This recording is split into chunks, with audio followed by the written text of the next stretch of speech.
አንድ ጥያቄን የሚያጭር ዜና እየተሰማ ነው። ይሄ ዜና ከዚህ በፊት ተሰምቶ የማይታወቅ ነገር ነው እየታየ ያለው። ይህን ዜና ምን ያህሎቻችሁ እንደሰማችሁት አላቅም። አንድ ቀኑን የተለጠፈው የዛሀበሻ ዘጋቢ ነው። ዛሀበሻ ራሱ ሄኖክ ነው።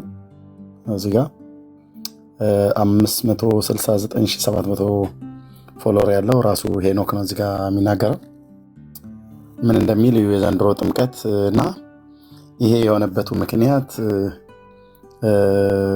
ምንድን ነው? ስሙት። ይሄ ይደግ ይመንድግ የሚያሰኝ ነው። ግን ከነ ምክንያቱ ጭምር ደግሞ ብናውቀው በጣም ደስ ይለኛል። ግን የየራሳችንን የምንወስደው ግምት ይኖራል። እስኪ እንስማው ምን ይላል። በቪዲዮ ላይ እንደምትመለከቱት በአዲስ አበባ ጃልሜዳ የጥምቀት ያከበሩ ሰዎች ቁጥር በጣም ቀንሷል። ቪዲዮን ተመልከቱ። እጅግ በጣም ነው የቀነሰው እና አሳሳቢ ሆኗል። ፖሊስም ዛሬ በጥምቀት በዓል ላይ የወሰዳቸው እርምጃዎች አሉ። ምንድን ነው? መረጃውን በአጭሩ ልንገራችሁ። የዘንድሮ የኢትዮጵያ ኦርቶዶክስ ተዋሕዶ ቤተክርስቲያን የከተራና የጥምቀት በዓል በአዲስ አበባ በሰላም ቢጠናቀቅም በዘንድሮ በዓል ላይ የታየው የምዕመናን ቁጥር መቀነስ እና በጃልሜዳ የተወሰኑ ክንውኖች ላይ የጸጥታ አካላት የወሰዱት እርምጃ ትኩረት ስቧል። በዓሉ በድምቀት በሚከበርባቸው ታሪካዊ አጥቢያዎች በተለይም በፒያሳ ጊዮርጊስ እና በመርካቶ ራጉኤል ቤተክርስቲያን አካባቢ ለከተራውም ሆነ ለጥምቀት በዓሉ የወጣው ምዕመናን ቁጥር ካለፈው ዓመት ጋር ሲነጻጸር በግማሽ ያህል መቀነስ ተስተውሏል። ከዚህ ቀደም በዓሉን በድምቀት በማጀብ ይታወቁ የነበሩ ወጣቶች ቁጥርም በዘንድሮ በዓል ላይ እጅግ ተቀዛቅዞ መታየቱን ዘጋቢዎቻችን ጠቁመዋል። ለምዕመናኑ ቁጥር መቀነስ የተለያዩ ምክንያቶች ሊኖሩ ቢችሉም የዘንድሮ ድባብ ከወትሮ የተለየ እንደነበር የዓይን እማኞች ገልጸዋል። የጥምቀት በዓል ማክበሪያ በሆነው ጃልሜዳ የዘንድሮ አከባበር ከዚህ ቀደም ከነበሩት ልማዶች የተለዩ ክስተቶች ታይቶበታል። በጥምቀት በዓል ላይ በወጣቶች ዘንድ የተለመደውና የጃልሜዳ ድባብ ማድመቂያ የነበረው የሃርሞኒካ ጨዋታና ጭፈራ በዘንድሮ በዓል ላይ ፈጽሞ ጠፍቷል በሚባል ደረጃ አለመታየቱም የብዙዎችን ትኩረት ስቧል። በሌላ በኩል በጃልሜዳና አካባቢው ለበዓል ከወጣው ሰው መካከል በቁማር መልክ የሚጫወቱ አጫዋቾችና ተጫዋቾች ላይ ፖሊስ ጥብቅ እርምጃ ሲወስድም ታይቷል። በተለይም ሌሌ ካርታና የፕላስቲክ ጠርሙስ ወይም ሃይላንድ በመጠጠር በገንዘብ ተዋርደው መምታት ወይም ኢላማ ተኩስ የተሰኙ የቁማር ጨዋታዎችን ሲያጫውቱ የነበሩ ግለሰቦች በፖሊስ ቁጥጥር ስር ውለዋል። የጸጥታ አካላቱ ከአጫዋቹ በተጨማሪም በጨዋታው ላይ ሲሳተፉ የተገኙ አንዳንድ ተጫዋቾችንም አብረው መውሰዳቸው ታውቋል። ይህ እርምጃ በዓሉን ከስርቆትና ከረብሻ ለመታደግ የተወሰደ መሆኑ ተገምቷል። በቪዲዮ ላይ እንደምትመለከቱት በአዲስ አበባ ጃልሜዳ የጥምቀት ያከበሩ ሰዎች ቁጥር በጣም ቀንሷል። ቪዲዮን ተመልከቱ። እጅግ በጣም ነው የቀነሰው እና አሳሳቢ ሆኗል። ፖሊስም ዛሬ በጥምቀት በዓል ላይ የወሰዳቸው እርምጃዎች አሉ። ምንድን ነው? መረጃውን በአጭሩ ልንገራችሁ። የዘንድሮ የኢትዮጵያ ኦርቶዶክስ ተዋሕዶ ቤተክርስቲያን የከተራና የጥምቀት በዓል በአዲስ አበባ በሰላም ቢጠናቀቅም በዘንድሮ በዓል ላይ የታየው የምዕመናን ቁጥር መቀነስ እና በጃልሜዳ የተወሰኑ ክንውኖች ላይ የጸጥታ አካላት የወሰዱት እርምጃ ትኩረት ስቧል። በዓሉ በድምቀት በሚከበርባቸው ታሪካዊ አጥቢያዎች በተለይም በፒያሳ ጊዮርጊስ እና በመርካቶ ራጉኤል ቤተክርስቲያን አካባቢ ለከተራውም ሆነ ለጥምቀት በዓሉ የወጣው ምዕመናን ቁጥር ካለፈው ዓመት ጋር ሲነጻጸር በግማሽ ያህል መቀነስ ተስተውሏል። ከዚህ ቀደም በዓሉን በድምቀት በማጀብ ይታወቁ የነበሩ ወጣቶች ቁጥርም በዘንድሮ በዓል ላይ እጅግ ተቀዛቅዞ መታየቱን ዘጋቢዎቻችን ጠቁመዋል። ለምዕመናኑ ቁጥር መቀነስ የተለያዩ ምክንያቶች ሊኖሩ ቢችሉም የዘንድሮ ድባብ ከወትሮ የተለየ እንደነበር የዓይን እማኞች ገልጸዋል። የጥምቀት በዓል ማክበሪያ በሆነው ጃልሜዳ የዘንድሮ አከባበር ከዚህ ቀደም ከነበሩት ልማዶች የተለዩ ክስተቶች ታይቶበታል። በጥምቀት በዓል ላይ በወጣቶች ዘንድ የተለመደውና የጃልሜዳ ድባብ ማድመቂያ የነበረው የሃርሞኒካ ጨዋታና ጭፈራ በዘንድሮ በዓል ላይ ፈጽሞ ጠፍቷል በሚባል ደረጃ አለመታየቱም የብዙዎችን ትኩረት ስቧል። በሌላ በኩል በጃልሜዳና አካባቢው ለበዓል ከወጣው ሰው መካከል በቁማር መልክ የሚጫወቱ አጫዋቾችና ተጫዋቾች ላይ ፖሊስ ጥብቅ እርምጃ ሲወስድም ታይቷል።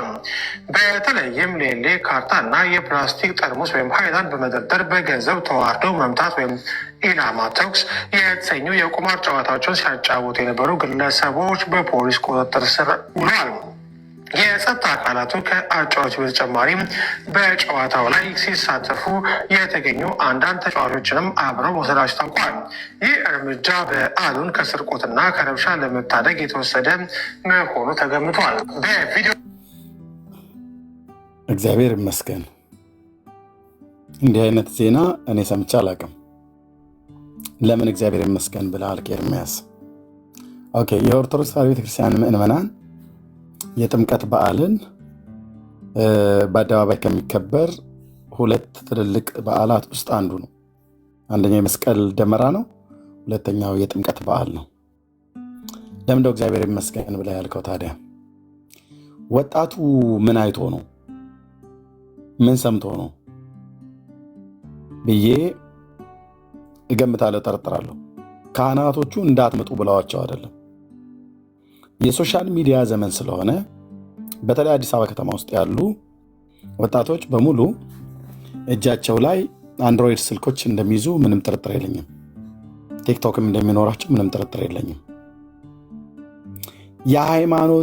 ሃይማኖቱን አጥብቀው ነው የቀሩት ብላችሁ እንዳትሉ። ሃይማኖቱን ያጠበቀ ሰው በቤት አይቀርም። አርሞኒካውን ይተዋል እንጂ በዝማሬ ይቀላቀላል እንጂ በቤቱ ግን አይቀርም። ታዲያ ጥምቀተ ባህር ለምን ሰው እንደዚህ ህዝቡ አነሰ? እንቧይ መጣያ ጠጠር መጣያ እስኪጠፋ ድረስ ተብሎ የተባለው ለምን ቀረ? ቢግ ኩዌስችን። እናንተ ስራ እየተሰራ መሆኑን ካላመናችሁ ቀስ ብላችሁ ታምናላችሁ። ኦኬ፣ ቀስ ብላችሁ ታምናላችሁ። ቀስ ብለህ ይገባሃል። ኦኬ። በዚህ ውስጥ መንግስት ከልክሎ አይደለም። መንግስት አሁን እዛ አካባቢ ላይ የጸጥታ አካላት የወሰዱት ካርታ ቁማር የሚጫወቱ ነበሩ። እነሱ ደግሞ ህዝቡን ለበዓል የመጣው ህዝባችንን እየዘረፉ ስለሚያስቸግሩ እንደዛ ቁማር የሚያጫወቱትን ሰዎች ነው የከለከሉት። የሃርሞኒካ ዳንስ እንኳን የሚጨፍሩት አልመጡም። ወጣቱም አልመጣም፣ ህዝቡም አልመጣም። አብዛኛው በዚህን አይነት መልክ ታይቶ አይታወቅም የተባለው ዋይ ለምን ቀሩ?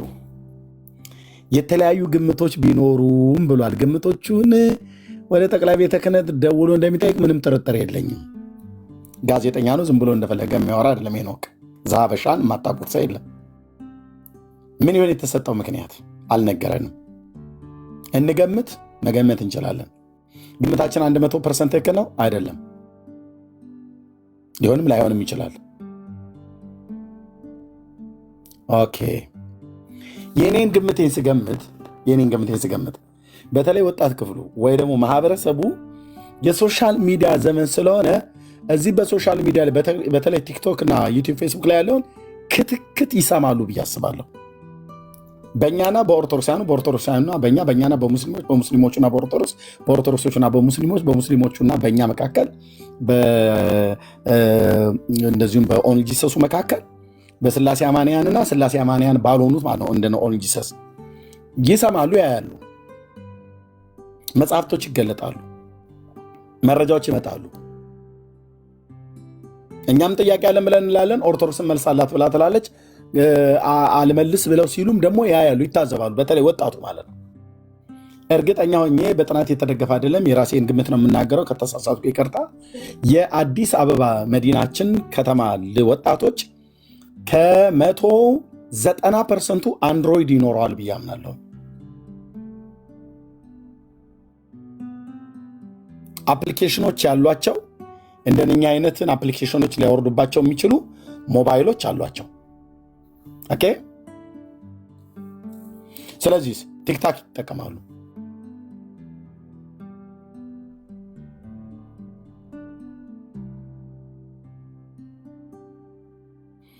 በዚህ ነው ልክ እንደዚህ ተብሎ ሲባል አይታችሁ ታውቃላችሁ? ሶሻል ሚዲያ ላይ ጃል ሜዳ ቪዲዮ ላይ የምትመለከቱት በአዲስ አበባ ጃል ሜዳ የጥምቀት ያከበሩ ሰዎች ቁጥር በጣም ቀንሷል። ቪዲዮን እንዴ ተመልክቶ በጣም እኮ ትንሽ እኮ ነው ታውቃለህ። ቀንሰውና አሳሳቢ ሆኗል። ፖሊስም ዛሬ በጥምቀት ቪዲዮ ላይ እንደምትመለከቱት በአዲስ አበባ ጃልሜዳ በጣም እኮ ትንሽ ነው ታውቃላችሁ።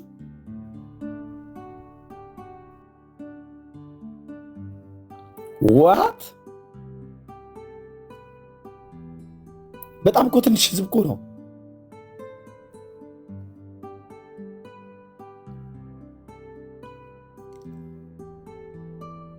አይተልኛል ወገኔ።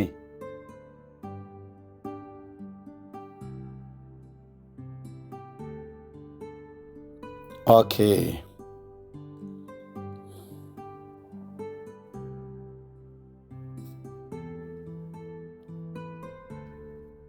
ኦኬ። እና ምን አገባን ትላለህ እንደ አንተ ኦርቶዶክስ ሆነህ ጴንጤ መስለህ ለማውራት። ኒኮላ አላቅህም? አሜሪካ ሀገር አይደለም የምትኖር? እኛ ምን አገባን አላለም ኦርቶዶክስ። ቆይ የአዲስ አበባ ህዝብ ስንት ነው? ኦርቶዶክሳውያኑ ብዛት። ጃልሜዳ ዋናው የጥምቀት መገናኛ ቦታ ነው። ትልቁ ህዝብ ጃልሜዳ ላይ ነው የሚመጣው። ትልቁ የሚበዛው ቅድስተ ማርያም፣ ስላሴ፣ ማርቆስ፣ መድኃኔዓለም ነው የምስካየ ኅዙናን ማለት ነው። የሽሮ ሜዳ አይ ቲንክ ስላሴ ሁሉ ወርታች ነው የሚመጣው። ስላሴ 4 ኪሎ፣ የሽሮ ሜዳም ስላሴ ወርታች ነው መሰለኝ የሚመጣው። ፈረንሳይ ስንቱ ነው? ስንት ታቦት ነው እዛ የሚመጣው? ጥምቀት ያከበሩ ሰዎች ቁጥር በጣም ቀንሷል። ቪዲዮን ተመልከቱ። በቪዲዮ ላይ እንደምትመለከቱት በአዲስ አበባ ጃልሜዳ የጥምቀት ያከበሩ ሰዎች ቁጥር በጣም ቀንሷል። ቪዲዮን ተመልከቱ። እጅግ በጣም ላይ ቀንሰው እና አሳሳቢ ሆኗል። ፖሊስም ዛሬ በጥምቀት በዓል ላይ የወሰዳቸው እርምጃዎች አሉ። ምንድን ነው? መረጃውን በአጭሩ ልንገራችሁ። የዘንድሮ የኢትዮጵያ ኦርቶዶክስ ተዋሕዶ ቤተክርስቲያን የከተራና የጥምቀት በዓል በአዲስ አበባ በሰላም ቢጠናቀቅም በዘንድሮ በዓል ላይ የታየው የምዕመናን ቁጥር መቀነስና በጃልሜዳ የተወሰኑ ክንውኖች ላይ የጸጥታ አካላት የወሰዱት እርምጃ ትኩረት ስቧል። በዓሉ በድምቀት በሚከበርባቸው ታሪካዊ አጥቢያዎች በተለይም በፒያሳ ጊዮርጊስና በመርካቶ ራጉኤል ቤተክርስቲያን አካባቢ ለከተራውም ሆነ ለጥምቀት በዓሉ የወጣው ምዕመናን ቁጥር ካለፈው ዓመት ጋር ሲነጻጸር በግማሽ ያህል መቀነስ ተስተውሏል። ከዚህ ቀደም በዓሉን በድምቀት በማጀብ ይታወቁ የነበሩ ወጣቶች ቁጥርም በዘንድሮ በዓል ላይ እጅግ ተቀዛቅዞ መታየቱን ዘጋቢዎቻችን ጠቁመዋል። የምዕመናኑ ቁጥር መቀነስ የተለያዩ ምክንያቶች ሊኖሩ ቢችሉም የዘንድሮ ድባብ ከወትሮ የተለየ እንደነበር የዓይን እማኞች ገልጸዋል። የጥምቀት በዓል ማክበሪያ በሆነው ጃልሜዳ የዘንድሮ አከባበር ከዚህ ቀደም ከነበሩት ልማዶች የተለዩ ክስተቶች ታይቶበታል። በጥምቀት በዓል ላይ በወጣቶች ዘንድ የተለመደውና የጃልሜዳ ድባብ ማድመቂያ የነበረው የሃርሞኒካ ጨዋታና ጭፈራ በዘንድሮ በዓል ላይ ፈጽሞ ጠፍቷል በሚባል ደረጃ አለመታየቱም የብዙዎችን ትኩረት ስቧል። በሌላ በኩል በጃልሜዳና አካባቢው ለበዓል ከወጣው ሰው መካከል በቁማር መልክ የሚጫወቱ አጫዋቾችና ተጫዋቾች ላይ ፖሊስ ጥብቅ እርምጃ ሲወስድም ታይቷል። በተለይም ሌሌ፣ ካርታና የፕላስቲክ ጠርሙስ ወይም ሃይላንድ በመደርደር በገንዘብ ተዋርደው መምታት ወይም ኢላማ ተኩስ የተሰኙ የቁማር ጨዋታዎችን ሲያጫወቱ የነበሩ ግለሰቦች በፖሊስ ቁጥጥር ስር ውሏል። የጸጥታ አካላቱ ከአጫዋች በተጨማሪም በጨዋታው ላይ ሲሳተፉ የተገኙ አንዳንድ ተጫዋቾችንም አብረው መውሰዳቸው ታውቋል። ይህ እርምጃ በዓሉን ከስርቆትና ከረብሻ ለመታደግ የተወሰደ መሆኑ ተገምቷል። እኔ አንድ ቪዲዮ ላሳያችሁ፣ ጉረኛ እንዳትሉኝ፣ በመረጃ በጣም ስለማምን ዋይ ጥያቄ መጠየቅ አለብን። አየህ እንዴት ወጣቱ ሃርሞኒካ ሳይደንስ ቀረ? እና ኤርሚያስ እንዲደነስ ነው እንደምትፈልገው? እኔ አልፈልግም፣ ግን እንዴት በምን ምክንያት ሆነ? አይ በሰፈራ እኮ ምክንያት ፒያሳ አካባቢ ላይ ያለው እኮ ቤቶች ፈርሰው ነዋሪዎች ወደ ሌላ ቦታ ተወስደዋል ብለህ ብትል እዛ የተሰሩ ቤቶች ላይ ማን የገባባቸው? ደግሞስ የአዲስ አበባ ሕዝብ በደብሩና በቀዩ ተብሎ እንደሚባል ቀዩ እንኳን ቢፈናቀሉ ከቦታ ቦታ ቢዘዋወሩ ማለት ነው። ደብሩ ግን አለ፣ ጊዮርጊስ አለ፣ አልተነቀለም፣ ሊነቀልም አይችልም። እና የአዲስ አበባ ህዝብ ጃልሜዳ ላይ ለጥምቀት የሚመጣው እንደው ራቀ ተብሎ ይባል ከሲኤምሲ ጃልሜዳ ይመጣ የለ እንዴ? አቆራርጦ ከሲኤምሲ መገናኛ፣ ከመገናኛ 4 ኪሎ ይዞ ይመጣ የለ እንዴ?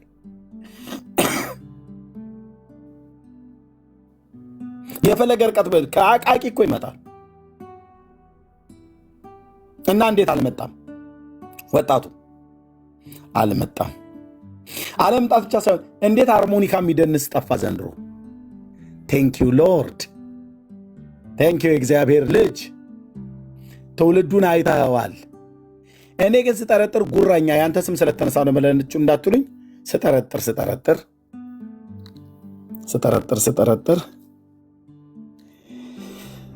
ከዚህ በፊት ይህን ቪዲዮ አሳይቻችኋለሁ። አንድ ቪዲዮ ድጋሚ ላሳያችሁ። ኦኬ ምን አለ መቼም አፍ ሲያመልጥ ራስ ሲመለጥ ምናምን ነገር የሚባል ነገር አለ። ግን አፍ ሲያመልጥ አይታወቅም። እሺ ራስ ግን ሲመለጥ አይታወቅም። እንደ ሲላጭ ሰው ይታወቃል። እና አንዳንድ ብሂሎቻችን እንኳን ብዙ በወጣቶቹ ንግግር አይነፉም ይባላል። ወይ ኦኬ ይሄ ሰው እዚህ ጋር የተናገረው ቪዲዮ ትዝ ይላችኋል? ከዚህ ቤት ሌላው የመጨረሻው ሀሳቤ ዮናታን ብቻ አይደለም። የዮናታን ደቀ መዝሙራቶች አሁን ላይ ሶሻል ሚዲያውን እያናጉት፣ ምናልባት እናንተ አንዱን ነው እሱን ነው እንትን የምትሉት። አሁን በቲክቶክም በፌስቡክም በኢንስታግራም ብትመለከቱ ሚዲያ ላይ 3000 2000 ሰዎች እየገቡ ክርክር እያደረጉ ማለት መጀመሪያ ክርክር የሚያደርጉ ኦርቶዶክሳውያን ቤተክርስቲያን እውቅና ሰጣቸው ነው ወይ? በዚህ ጉዳይ ለምን ዝም አለች? ይገባሉ። ለምሳሌ አሁን የዮናታን ደቀ መዝሙሮች 3 ነው ይገባሉ። እነ ኤርሚያስ የሚባሉ ማለት ነው። እሱ ጋር ይገባል አንድ ኦርቶዶክሳዊ ምንም እውቀት የሌለው። ከዛ ይገባና ሲጠየቅ አይ እንደዚህ የሚባል እንዴ ብሎ ይወጣል። አያችሁ እምነታችሁ እንደዚህ አይነት ነው ይላል። ከዛ ውስጥ ከ2000 ሰው ውስጥ 500 600 1000 ሰው ኦርቶዶክሳዊ ነው። እነዚህ የሚከራከሩ ሰዎች ስለምንድን ነው 4 ነጥብ ቤተክርስቲያን ያላስቀመጠችላቸው? አሁንም ድረስ የሚከራከሩ ምናልባት የቤታቸው ቅናት በልቷቸው ሊሆን ይችላል። ነገር ግን ስርዓት ነው አይደለም። ስለዚህ የእሱ ደቀ መዛሙርቶች አሁን እየሰፉ ናቸው። ከምንናገረው በላይ አስጊ ነገር ነው። ወጣቱ ደክሟል። እንደዚህ አይነት አለ እንደ እያለ አሁንስ በሰለቸው ነገር ላይ በሰጠው መግለጫ ላይ ቤተክርስቲያን አይ እንዲህ የሚባል አስተምሮ የለም። ቅድም ብፁዕ አቡነ አብርሃም ከተናገሩት ንግግር ትንሽ ልቤን የመለሰልኝ ነገር ቀድሞው ሰርተውበታል። ምናልባት ይህን ንግግር ለመናገር የዛሬ 15 ዓመት በፊት አቅደውት ነው። ከዛ በኋላ ታምሩን አሳትሞ ነው የተጠቀሙበት ብዬ አምናለሁ እንደኔ ማለት ነው። እና ወጣቱ በጣም ተስፋ ቆርጧል። የሚታይ የሚጨብጥ ነገር ይፈልጋል። እነዚህ አካላት ወደ ሕግ መቅረብ አለባቸው ቤተክርስቲያን። ስለዚህ ይሄን ነው መናገር ፈልገው ካጠፋ ይቅርታ። ዮናታን አክሊሉና እኔን ትዝታውን የተከሰስንበት ስብሰባ ነው። የስብሰባ ስማችን ተጠርቶ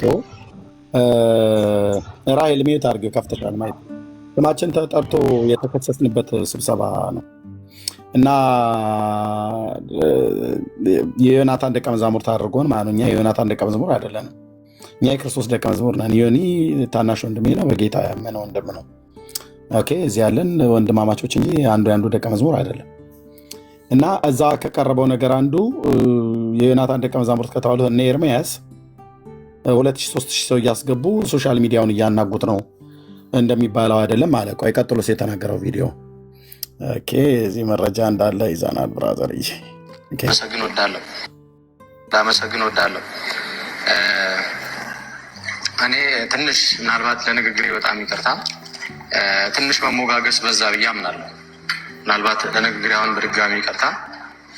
ህግ ክፍሉ የሚባል ነገር ብዙ በተደጋጋሚ ሰምቻለሁ እና ምዕመኑ አሁን ላይ ደክሟል። ወደ ህግ ልንሄድ ነው የሚል ንግግር ምዕመኑ ደክሟል፣ ዝሏል በጣም። በሶሻል ሚዲያ ያለን ሰዎች እያንዳንዱን ነገር ስለምናያቸው በጣም ደክሟል። ወደ ህግ ልንሄድ ነው፣ እንደዚህ ሊታይ ነው፣ እንደዚህ ሊጣራ ነው የሚል ንግግር ማለት ነው። እኛ ዛሬ ስንጠራ ይሄኛ እንደዚህ አልነበረንም የመሰለኝ በራሴ ማለት ነው። ቤተክርስቲያን እርምጃ ወስዳ እርምጃዋን ለምዕመኗ ለማሳወቅ ነው የመሰለኝ። ስለዚህ ይሄ ነገር በጣም በተደጋጋሚ ሆነ። የህግ ክፍሉ አሁን ይሄኛው እኔ ምናልባት አንቀጹን ጠቅሼ ልናገር እችላለሁ። ነገር ግን ይሄ የተደረገ ያለው ነገር ህገወጥ እንደሆነ መገመት አይከብደኝም። ያውቀዋለሁ መኖር ህገወጥ እንደሆነ ማለት ነው። ስለዚህ እርምጃው ነው አሁን ምዕመን የሚፈልገው እርምጃ ደክሟል፣ ዝሏል። አሁን ሌላው እኔ በጣም አሁን አንድ ነገር መናገር የምፈልገው ነገር ዮናታን ሰው እና እሱም መሰሎቹ ኦርቶዶክሳውያን እየወሰዱ አይደለም በሚለው በጣም ይቃወማል። ከቅርብ ወዳጆቻችን ጀምሮ ብዙ ሰው እያጣን ነው። ከመንፈስ ቅዱስ በታች ከእግዚአብሔር መንፈስ ቅዱስ በታች መሪዎቻችን እናንተ ናችሁ። ከፊት ሆናችሁ ካልመራችሁ በኋላ ማን ልትመሩ ነው? ወጣቱ እያለቀ ምዕመኑ እያለቀ እየወጣ ባዶ መቅረትስ አይሆንም ወይ? ትዕግስት ይባላል ብዙ ጊዜ ትክክል ነው። ቤተክርስቲያን ታገሳለች። ወጣቱ እያለቀ ነው። ባዶ መቅረትስ አይሆንም ወይ? እኔ ከማውቃቸው ከቅርብ ጓደኞቼ ጀምሮ ማዕተባቸውን እየበጠሱ ሄደዋል አለ። አዎ እኔ እኮ እዚህ የግድ መጮህ የለብኝም ብራዘር፣ ማለት ይህንን ያህል ህዝብ ምናምን ነገር እኮ ብዬ ማለት የለብኝም። እረኛው ራሱ ጌታ ኢየሱስ ክርስቶስ ያዳናቸው በቅዱስ አጠራሩ የጠራቸው ጌታ እሱ ይቁጠር ብዬ እንጂ ጌታን የሚቀበለው ህዝብ ቁጥር ባይኖር ኖሮ በአገልግሎት ፍሬያማ ባኑ ኖሮ ምን አረጋለሁኝ? እኔ ጋር እኩለ ሌሊት ሊሆን ነው። 10 ደቂቃ ነው የቀረው። የምታምረዋ ቆንጅዬ ሚስቴ ተኝታለች ከልጆቼ ጋር አልጋ ላይ። ከእሷ ጋር መተኛ ትችላለሁ። በዚህ 10 ዓመት ውስጥ ምን አረጋለሁ ታዲያ? ሰውን ለማብሸቅ ከሆነ ሰውን አብሽቄ ምን አገኛለሁ? ተኝተህም እኮ ለህሊና እኮ ሰላም አታገኝም፣ አታገኝም። እኔ ሰውን ለማብሸቅ የሀገሬን ህዝብ ለማብሸቅ ለምን? በፍጹም ለብሽቀት አይደለም።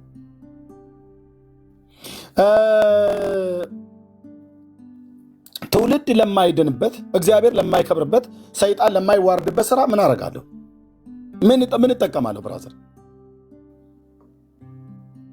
በፍጹም።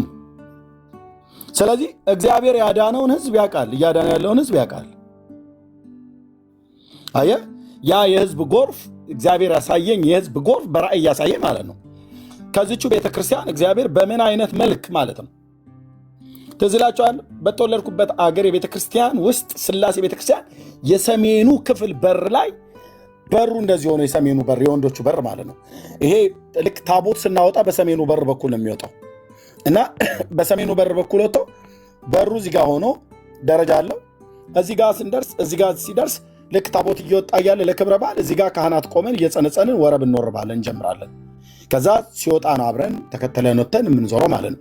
እዛ ጋር ጌታ ነው በህልም ያሳይ። በህልም እግዚአብሔር በጣም ነው የሚናገረኝ። በጣም አልኩ ብራዘር፣ ዓለም ቢንጫጫ ይፈልግ ብታሾ ብትቀልድ ጉዳይ ነው አልኩ ብራዘር። አማኑኤል ሲያሳየኝ ያሳየኝ እላለሁ። ደግሞ ሲያሳየኝ እንደዚህ ቅዠት አይደለም ያሳየኝ ብራዘር። እና እግዚአብሔር ደጋግሞ አሳየኝ። ያችን ቤተክርስቲያን ማለት ነው የኢትዮጵያ ኦርቶዶክስ ቤተክርስቲያን የቀደስኩባትን ስላሴ ቤተክርስቲያን ያሳየኝ እና በጣም መልኩ ብራውን ከለር ነው። እዚህ አካባቢ ምንም አይነት ብራውን ከለር የለም። አይ ዶንት ኖ እዚህ ጋር ኦቾሎኒ ምናምን ነገር እንደዚህ የምበላዋለ የዚህን አይነት ከለር የሚመስል ነው መጽሐፍ ቅዱሱ ማለት ነው። ብራውን አይደል ይባላል፣ ቡኒ ወይ ብራውን አይ ዶንት ኖ። የዚህ አይነት ከለር ያለው ትልቅዬ መጽሐፍ ቅዱስ እዚህ ጋር ተጥሏል። የስላሴ ቤተክርስቲያን ይሄ ሆኖ ሳለ የሰሜኑ በር በዚህ በኩል ሆኖ ሳለ ልክ ታቦት ሲወጣ ወረብ የምንወርብበት ካህናት የምንቆምበት የምታውቁት ቦታ ያረሳችሁት እንደነ ብሩክ እንደነሰሙ ታውቁታላችሁ። እዛ ጋር ማለት ነው ብራውን ከለር መጽሐፍ ቅዱስ ነው ውጭ ላይ ተጥሏል። ወንድሞች እናቶች፣ የአባቶቼ አምላክ ቅዱስ እግዚአብሔር ምስክር እና በህልም ውስጥ ሄጄ እንደ ሕፃን ልጅ ከወደቀበት አንስቼ አቅፌው ቀጥሎ እግዚአብሔር ያሳየኝን ራእይ አልነግራችሁም።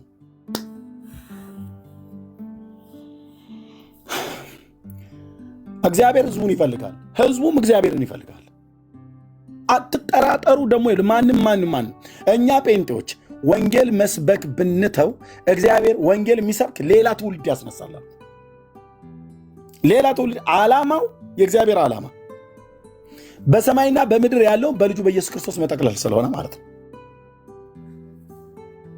እንደ ሕፃን ልጅ ተጥሎ ማነው ውጭ ላይ ጥለውታል። እና እንደ ሕፃን ልጅ አቅፌው ቀጥሎ ያለውን ራእይ አልነግራችሁም። ጌታ ኢየሱስ ምስክሬ ነው። የአባቶች አምላክ ለዘላለም ስም ይባረክ።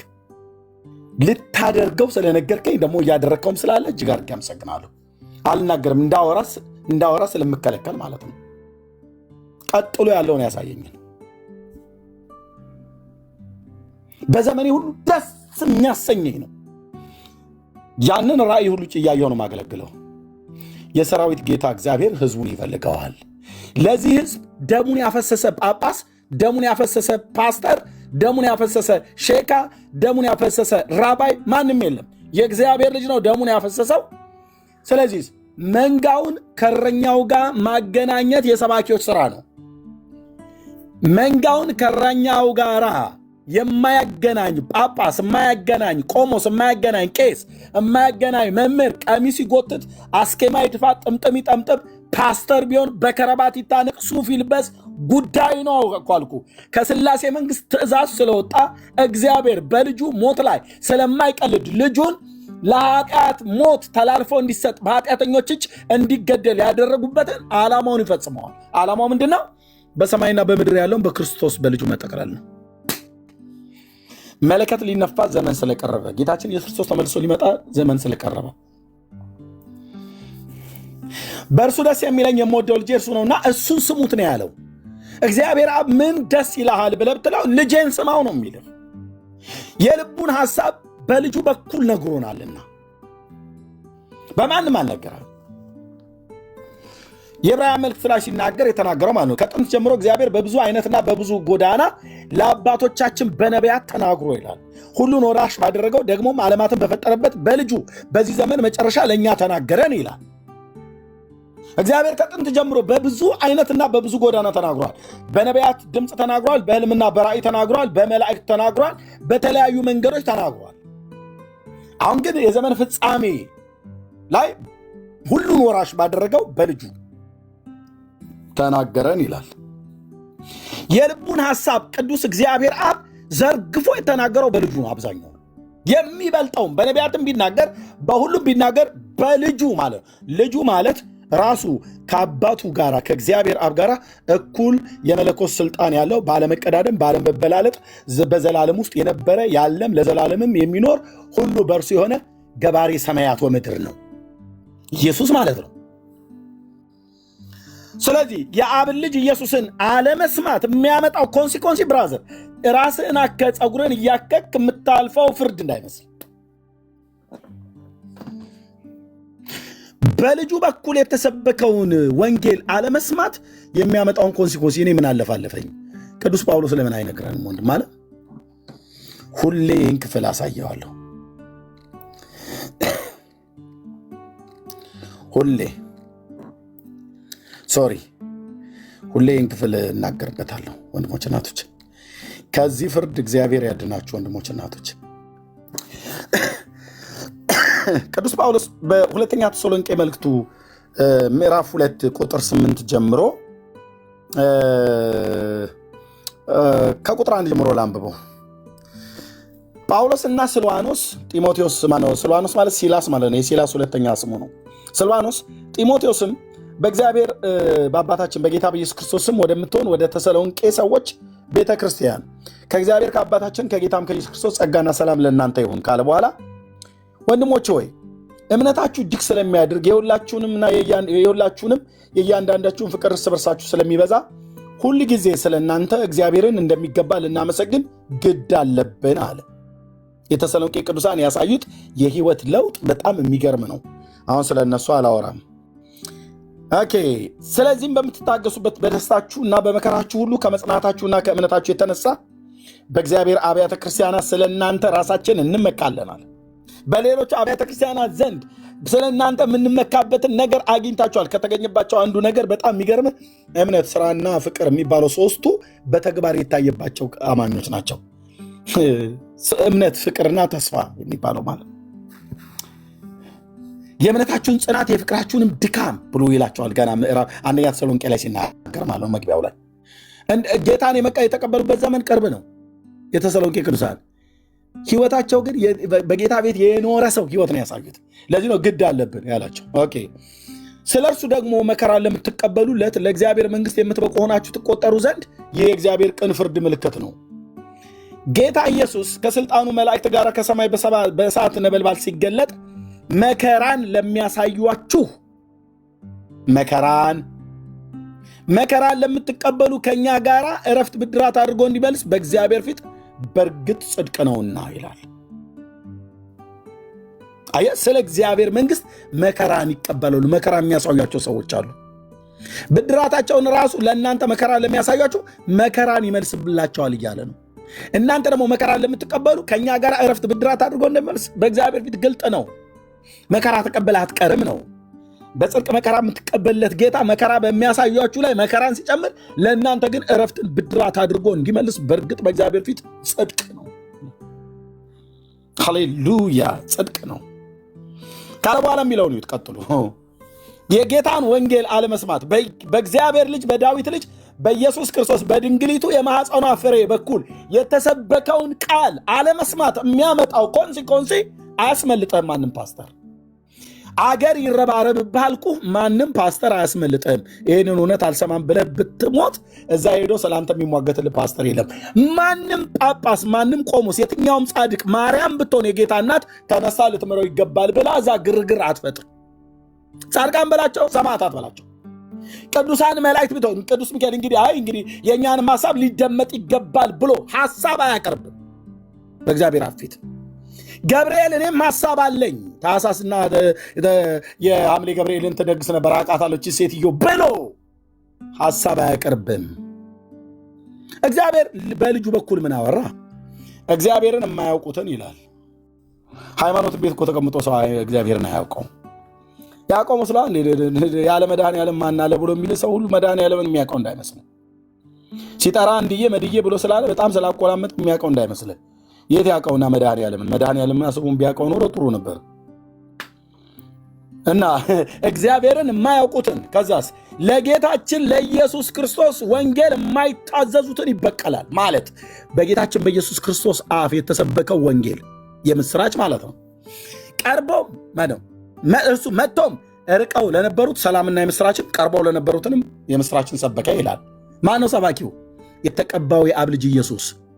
የጌታ መንፈስ በእኔ ላይ ነው፣ ለድሆች ወንጌል ሰብክ ዘንድ እግዚአብሔር ቀብቶኛልና ያለው ማለት ነው። የተቀባው የቤተ ክርስቲያን ራስ የእግዚአብሔር ልጅ ኢየሱስ ክርስቶስ መጥቶም ይላል ቀርበው ለነበሩት ለአይሁዳውያን ሰላምና የምስራች፣ ርቀውም ለነበሩት ለአሕዛብ ሰላምና የምስራችን ብሎ ሰበከ ይላል። ሰላምን የምስራች ብሎ ሰበከ።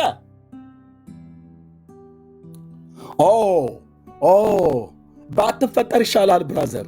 ይህንን እውነት ሰምተህ ባትቀበለው ባትፈጠር ይሻላል። ባትፈጠር ይሻልሻል። ከእናትሽ ማፀን ውሃ ሆነሽ ብትፈሽ ይቀልሻል። የሚያመጣው ኮንሲኮንሲ ቀጥሎ ቅዱስ ጳውሎስ ሲናገር እግዚአብሔርን የማያውቁትን ለጌታችን ለኢየሱስ ክርስቶስም ወንጌል የማይታዘዙትን ይበቀላል። ማን ነው ተበቃዩ? ቅዱስ እግዚአብሔር አብ፣ የጌታችን የኢየሱስ ክርስቶስ አምላክና አባት ይበቀላል።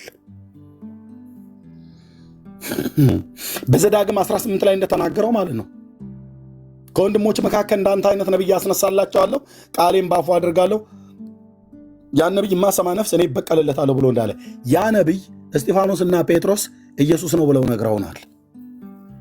የዘዳግም 15 ነቢይ ኢየሱስ ነው ብለው ነው የነገሩን። ሙስሊሞች እየሰማ ነው። መሐመድ ነው ብለህ ስትል አላግጥብሃለሁ ስለ ብራዘር የኛ የእስራኤል ነቢያት እውነተኞቹ የእግዚአብሔር ነቢያት ስለ መሐመድ የተናገሩት ካለ ሐሰተኛ ነው ብለው ሐሰተኛ እንደሚመጣ ከሆነ ልክ ነው እንደዛ ተናግረዋል እንጂ ሙሴም ሆነ ሌሎች ቅዱሳን ነቢያት ስለ እግዚአብሔር ልጅ ስለ ጌታችን ስለ ኢየሱስ ክርስቶስ ስለ መሲሁ ነው ከዳዊት ስርና ዘር ስለሚወጣው እንጂ አባቱ አብዱላሂ ስለሆነው ሰውዬ የተናገሩት ነገር የለም። ዘዳግም 18ን ጠቅሰህ ስለ መሐመድ ነው የተናገረው ብለህ ስትለኝ ሳቄን ታመጣዋለህ አንተዬ። እዛው ብራዘር እዛው ሐዲሳት ላይና ቁርአን ላይ ፈልግ። በእርግጥ መጽሐፍ ቅዱስ ይናገራል። መጽሐፍ ቅዱስ ከክርስቶስ ውጭ የሚመጣው የክርስቶስ ተቃዋሚ ክርስቶስን እያቃለለ ፈጣሪነቱን ክዶ አቃሎ የሚመጣ እሱ ሐሰተኛው ነው። ኦኬ። የዘዳግም 18-15ቱ ታዲያ ማን ነው? ውዴ ነዋ፣ የናዝሬቱ ኢየሱስ። የቤተልሔሙ ሕፃን አድጎ ነዋ። አየህ፣ በናዝሬት ገሊላ ስላደገ የናዝሬቱ ኢየሱስ ባደገበቱ ከተማ ተጠራ። የናዝሬቱ ኢየሱስ ነዋ። ስለዚህ ይበቀላል ይላል። ማነው ተበቃዩ? የጌታችን የኢየሱስ ክርስቶስ አምላክና አባት። ከዚያስ በቀሉ እንዲህ ነው የሚሆነው። በዚያን ቀን በቅዱሳኑ ሊከብር፣ በዳግም ምጽአቱ ማለት ነው። በቅዱሳኑ ሊከብር ምስክርነታችንን አምናችኋልና ይላል። አየህ ጳውሎስ ለተሰሎንቄ ቅዱሳን የሰበከውን ወንጌል አመኑ። የተሰሎንቄ ሰዎች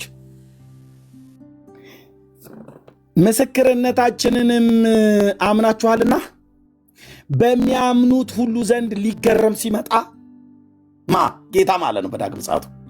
ከዛስ ለጌታችን ለኢየሱስ ክርስቶስ ወንጌል የማይታዘዙትስ ከጌታ ፊት ከኃይሉ ክብር እርቀው እነማ ለጌታችን ለኢየሱስ ክርስቶስ ወንጌል ያልታዘዙትን እና ከጌታ ፊት ከኃይሉ ክብር እርቀው አይሁንብህ ብራዘር፣ አይሁንብህ እህቴ፣ ጌታን ተቀበሉ ተብላችሁ ስትባሉ የምትለመኑ ሰዎች እምቢ የምትሉ በዚያን ቀን እሱ ሲመጣ ከጌታ ፊት ከኃይሉ ክብር እርቀው በዘላለም ጥፋት ይቀጣሉ።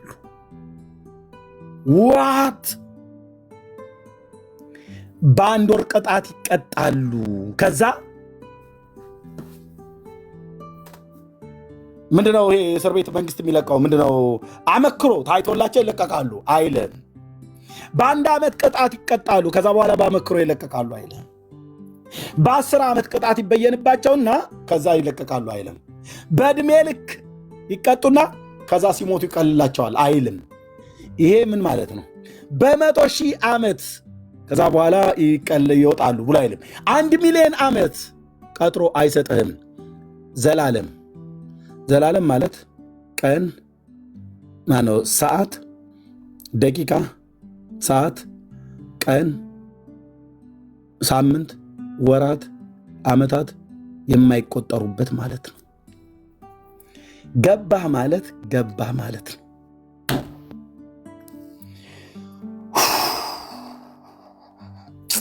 ባትፈጠር ይሻልሃል ወንድሜ፣ ባትፈጠር ይሻልሻል እህቴ።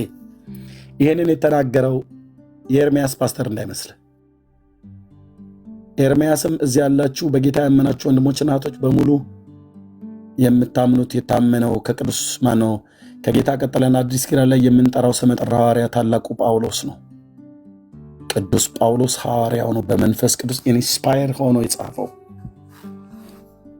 ቅዠቱን አይደለም የጻፈው። ዝም ብሎ ሃርድ ለመስጠት ለማስፈራራት ብሎ አይደለም የጻፈው።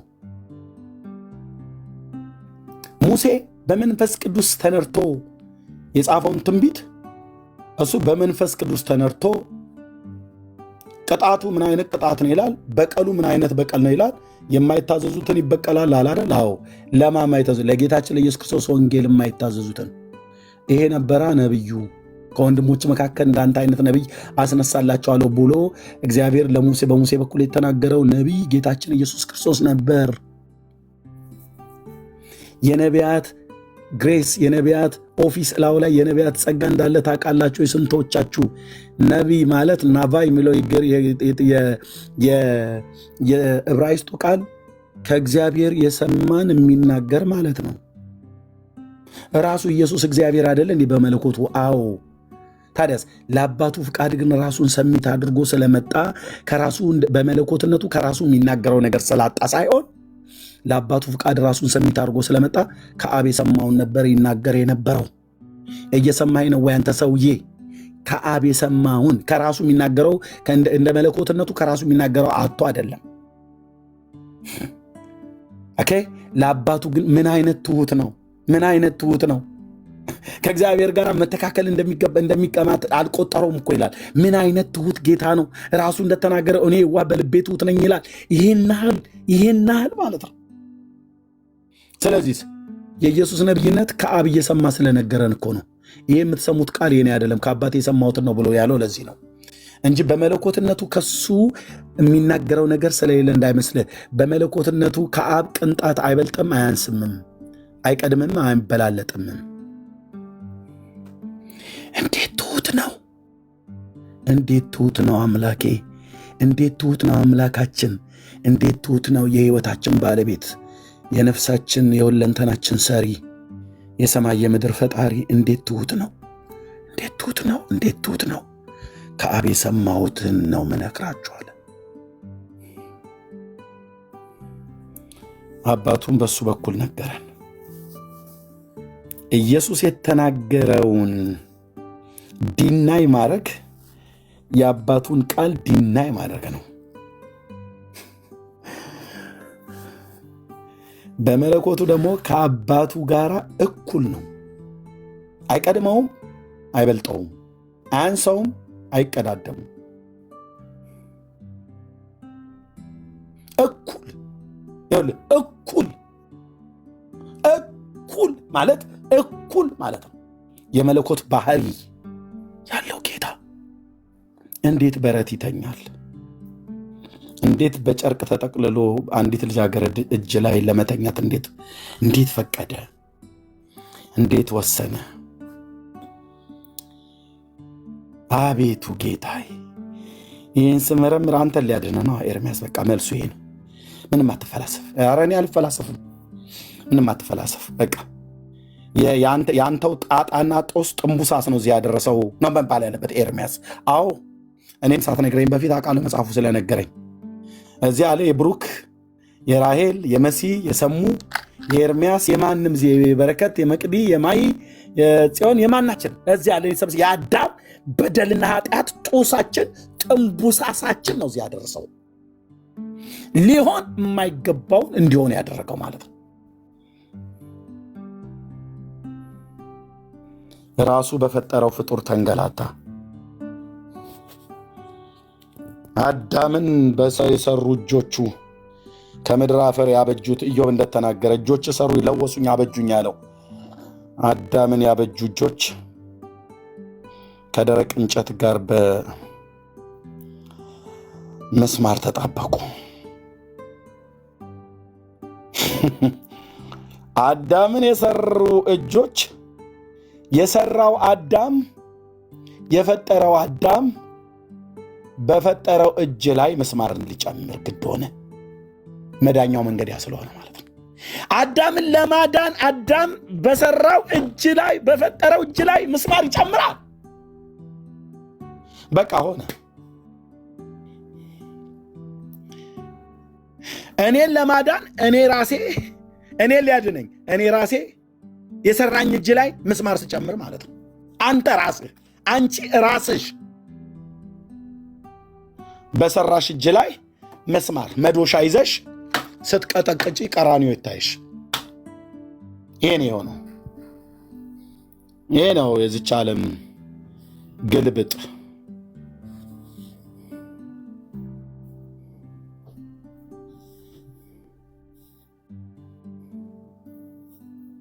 እኔን እንዲያድነኝ እኔው ገደልኩት እንደማለት እኮ። እኛን እንዲያድነን እኛ ገደልን። የምትድኑት እኔ ስሞት ነው ብሎ እና እኛው ገደል ነው። እንዲህ እኮ ነው አዳም። እኛኑ ለማዳን እኛው ገደል ነው።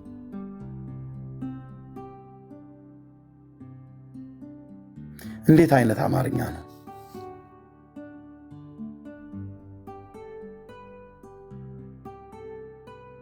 እንዴት አይነት ነገር ነው ወንድሞቼ እናቶቼ! እንዴት ሰው አዳኙን ይገላል! እንዴት ሰው አዳኙን ይገላል! እንዴት ወዳጁን ይገላል! እንዴት ሰሪውን ሸክላ ሰሪው ላይ ሲላገድ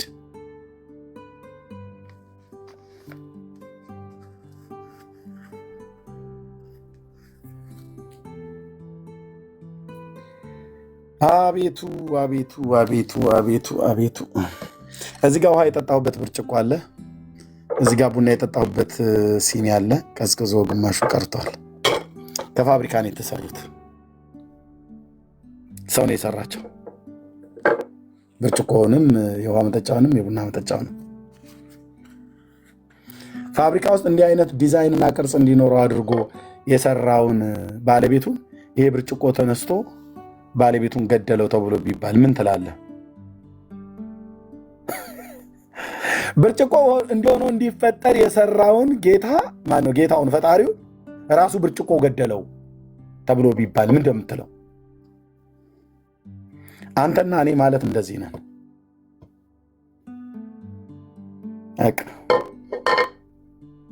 ሸክላ ማለት አፈር፣ ቁልል አፈር ግማሹ 50 ኪሎ የሆነ አፈር እዚህ ማለት ነው በየኪሎ፣ ግማሹ 80 ኪሎ የሆነ አፈር፣ ግማሹ 110 ኪሎ የሆነ አፈር። እኔ ወደ 90 አካባቢ የሆንኩኝ አሁን ኪሎ ማለት ነው 90 ኪሎ የሆነ አፈር። እንዴት አስበው ቀራኒዮ ላይ የሰራህን እጅ አወያ ለማወቅ የሰራህን እጅ ያበጀህን እጆች ሰሩኝ እንዳለ ማለት ነው። አበጃጁኝ፣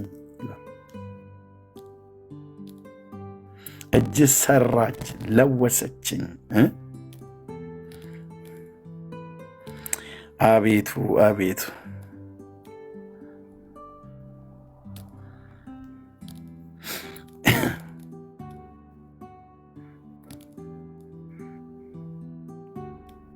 ሰው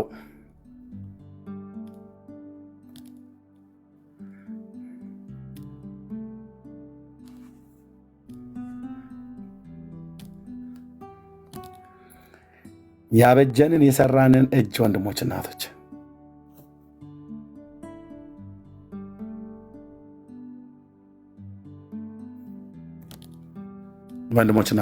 የሰራንን እጅ እኛው ራሱ መልሰን መስማር ከተትንበት። ምን አፋለን? አፋችንን ዘግተን ነው መቀመጥ ያለብን በሙሉ። ሀብታም የለ ድሃ የለ፣ ጥቁር የለ ነጭ የለ፣ የተማረ የለ ያልተማረ የለ፣ አይሁዳዊ የለ ግሪካዊ የለ። ዝም ጭጭ። በኃጢአታችን አፍረን ተሸማቀን ማለት ነው። እነዛ አይደል የሆኑ በጌታ ፊት በደለኝነታችን ሲገባን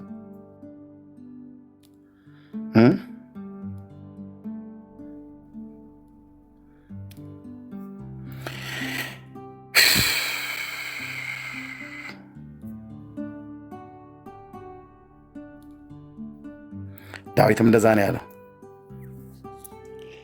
እጆችህ ሰሩኝ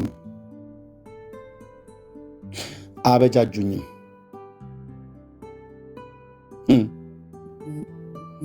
አበጃጁኝም።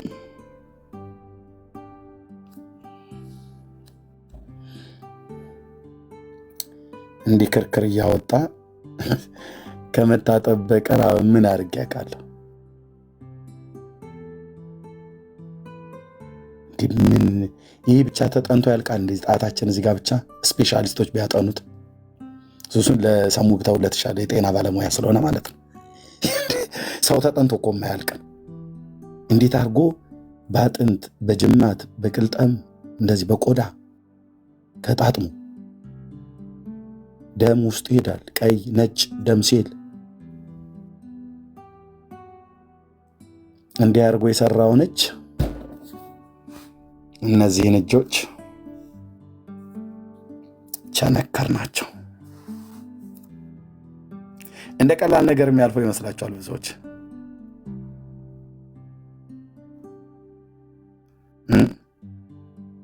እንደ ቀላል ነገር እግዚአብሔር የሚያልፈው ይመስላችኋል? እንዳትቀልድ በዘመንህ ላይ ብራዘር። ቅዱስ እግዚአብሔር አብ የማይታገሰው ነገር ቢኖር ሰማኝ፣ የልጁን ሞት ረግጠህ ሄደህ የምትገባበት መንግሥተ ሰማያት የለም። በፈለግከው መላእክት ላይ ተንጠልጠል። በሚካኤል ክንፍ ላይ ድርና ማግ አድርገው ለምን አይሰፉም? እየበረረ ይዞ መንግሥተ ሰማያት አይገባም። ስምህ በሕይወት መጽሐፍ ላይ ከሌለ ከሚካኤል ክንፍ ላይ ልጦ ይጥልሃል ማለት ነው ወደ ውጭ። እንደው ቢሰፉ እንኳን ሲጀምር ሚካኤል ክንፍ የለውም፣ ግን እንደው ከተባለ ክንፍ አላቸው የተባሉት መላእክት ሱራፌልና ኪሩቤል ነው። ግን እንደው እንደሚባለው እንኳን ከተባለ ለምን ድርና ማግ አድርገው በወስፌና በመስፊያ ለምን አይሰፉ? እዛ ስትሄድ ልጠው ያወርዱሃል። ስሙ በሕይወት መጽሐፍ ላይ ያለ ብቻ ነው የሚገባው። ስምህ በሕይወት መጽሐፍ ላይ ደግሞ እንዲጻፍ እግዚአብሔር ልጁን ወደዚህ ዓለም ልኮታል። በእርሱ የሚያምን ሁሉ የዘላለም ሕይወት እንዲኖረው ማለት ነው።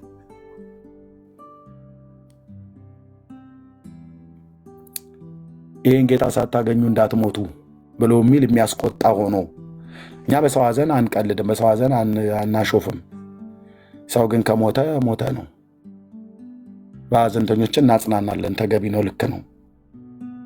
እውነቴን ነው የምላችሁ። ግን ለቀሪው ደግሞ ለቋሚው ግን እንነግራለን። ቅድሞ እንደሚሰሙ እንዳለ እንነግራለን። ወንጌል ለመስበክ ነው። ወጣቱ ግን የት ሄደ? ሃርሞኒካ ዳንሳ ያልጨፈሩም ዘንድሮ ቀሩ አሉ። ያ ቅድም ያሳዩአችሁ ቄስ ነው እንደምትሉት አይደለም። ብፁዕነታቸው ምን አሉ? ባለፈው ወደ 10 ሚሊዮን ሕዝብ እኮ ነው የግንቦት ርክበ ካህናት ስብሰባ ላይ የተናገሩት ብፁዕ አቡነ ማትያስ። 10 ሚሊዮን ሕዝብ አጣን አሉ የግንቦት ርክበ ካህናት ስብሰባ ላይ። የዘንድሮ ደግሞ እንጠብቃለን እየተናገሩ ነው። ደጆችሽ አይዘጉ ብለው በጣም ብዙ ቤተክርስቲያናቸው ተዘጋ። ዋይ ለምን ቤተክርስቲያን እንዴት ትዘጋለች? ብራዘር ከተዘጋ ችግር አለ ማለት ነው። ከተዘጋ ልብ በል ደጆችሽ አይዘጉ እያሉ ፕሮግራም ያዘጋጁት የነበሩት እነ መምህር በጋሻው፣ እነ ዲያቆን ትስታው፣ እነ ዘርፌ፣ ሌሎቹ ብዙ መምህራን ከቤተክርስቲያኒቱ ይህንን ወንጌል አምነው ወጡ። እነ ወንድም የሰሙ ሁሉ ጭምር ማለት ነው። ወንጌል ዝም ብለህ የምታሾፍበት እንዳይመስልህ። እንኳን ኤርሚያስ አይደለም እንኳን ሰሙ አይደለም ጳውሎስ ፊቱ እንኳን ሊቆም አልቻለም። ወንጌል ሲመጣ አይደለም በጋሻው አይደለም ትዝታው አይደለም አቡነ ገብርኤል ማንም ብትሆን እኮ አልኩህ፣ ማንም ብትሆን ከራራልህ በልጁ ፍቅር እንድትመረከክ ያደርጋል። ለልጁ ፍቅር እንድትሸነፍ ያደርጋል። በልጁ በክርስቶስ ኢየሱስ በአብ ልጅ ማለት ነው፣ በእግዚአብሔር ልጅ በኢየሱስ ክርስቶስ ወንጌል ልብህ እንዲሸነፍ ያደርጋል። ካልሆነ ግን ስርና መሰረትን ሊነቅለው ይችላል። የወንጌል እንቅፋት ኮንክ ሊያስወግድ ይችላል። አይደራደርም እግዚአብሔር በክብሩ። ደጆችሽ አይዘጉ ብለው ኮንፈረንስና ፕሮግራም ይሰሩ የነበሩ ሰዎች ናቸው ወደ ጌታ የመጡ። ለምንድነው ደጆች የሚዘጉት? አንተ ትውልድ ለምንድነው አባቶች ምንድነው እያሉ ያሉት? የባለፈው ግንቦት ርክበ ካህናት ስብሰባ ላይ እኮ ነው የተናገሩት። የት ሄደ 10 ሚሊዮን ትውልድ? ወደ ወንጌል አማኝ ነው የመጣው። እንዴት ይመጣል? ለምን ሳንቲም በኮርኒስ የምትረጩ ዝሙት የምታረጉ ምን ያልተባለብን ነገር አለ? እንዴት ይህን እየሰማ ሰው መጥቶ ይቀላቀላል? አየህ፣ የሚባለውና እየኖርን ያለው የተለያየ ነው። ምንም እንኳን በመካከላችን ለጌታ እንደሚገባ የማይመላለሱ በጽድቅ በቅድስና እግዚአብሔርን በመፍራት ሕይወት የማይመላለሱ አሰዳቢ የሆኑ አንዳንድ ጴንጤ ወንድሞችና እህቶች ቢኖሩም ቅሉ ግን እግዚአብሔር ራሱን ያለ ምስክር ስለማይታው እውነቱ ልንገርህ፣ የእውነት እኮ ነው የምንኖረው፣ የምር እኮ ነው የምኖረው ነው ብዬ የምልህ። ያንተን አላቅልም። ሳገለግለው ጌታን የምር ነው የማገለግለው። ስዘምርለት የምር ነው የምዘምርለት። በፍቅሩ ስነካ ልቤ ሲቀልጥብኝ አይኖቼን ቢያሳፈሱ አደባባይ ላይ ስሜታዊ ሆኜ እንዳይመስልህ። በፍቅሩ ልቤ ተረድቶ በመንፈስ ቅዱስ ሹሉዳዬ ተነክቶ እንጂ የነፍሴ የእውነት እኮ ነው የምኖረው። የእውነት ነው ኢየሱስን የምወደው። የእውነት ነው የማገለግለው። ወንድሞቼም ልክ እንደዚሁ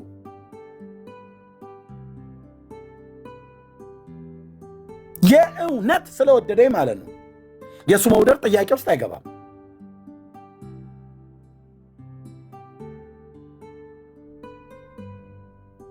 ስለዚህ ህዝቡ ይጠይቃል ማለት ነው። ይሄ ወጣት አርሞኒካ ዳንስ መጨፈር ከተወ ክብር ለእግዚአብሔር ብዬ ያልኩት ትክክል ነው ማለት ነው።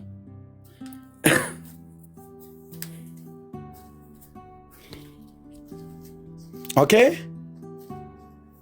ይመስለዋል። ብዙ ጳጳሳት ብዙ መነኮሳት ይመስላቸዋል የኦርቶዶክስ ተዋሕዶ ቤተክርስቲያንን ምእመናን ጠፍጥፈው ራሳቸው የሰሩት ራሳቸው የሚሞቱላቸው ቁጭ በል ሲሉት ቁጭ የሚል ሂድ ሲሉት የሚሄድ ገረገራ ጥግ ተደግፈው ደረታቸውን እየደቁ እናቶቻችን ቸሩ መድኃኔዓለም እያሉ ሲደበድቡ የሚያመሹትና የሚውሉት የጌታን ፍቅር እኮ ፈልገውት ነው። የቸሩ መድኃኔዓለም እኮ እያሉ እኮ የሚጠሩት ጌታዬ እግዚእነ ኢየሱስ ክርስቶስ እኮ እያሉ እኮ የሚጠሩት የእውነት እኮ ይፈልጉታል። ጌታም እኮ ለዚህ ሕዝብ እኮ ሞቶለታል። ወንጌል ይዘንላቸው ልንደርስ ይገባላ። ቅድም ወንድሜ ሰሙ እንዳለው ወንጌል ይዘን ልንደርስላቸው ይገባል። የእውነት ቅድም ወንድሜ እንዳለው የወንጌል ስርጭት ኦኬ፣ ነጠላችንን ለብሰን የወንጌል ልብ ያለን ማለት በትክክል የወንጌል ልብ ያለን በኔክስ ጥምቀት አብረናቸው ተቀላቅለናቸው አንድና ሁለት ጓደኛ ይዘን ወንጌል ልንነግራቸው ይገባል ማለት ነው። አዎ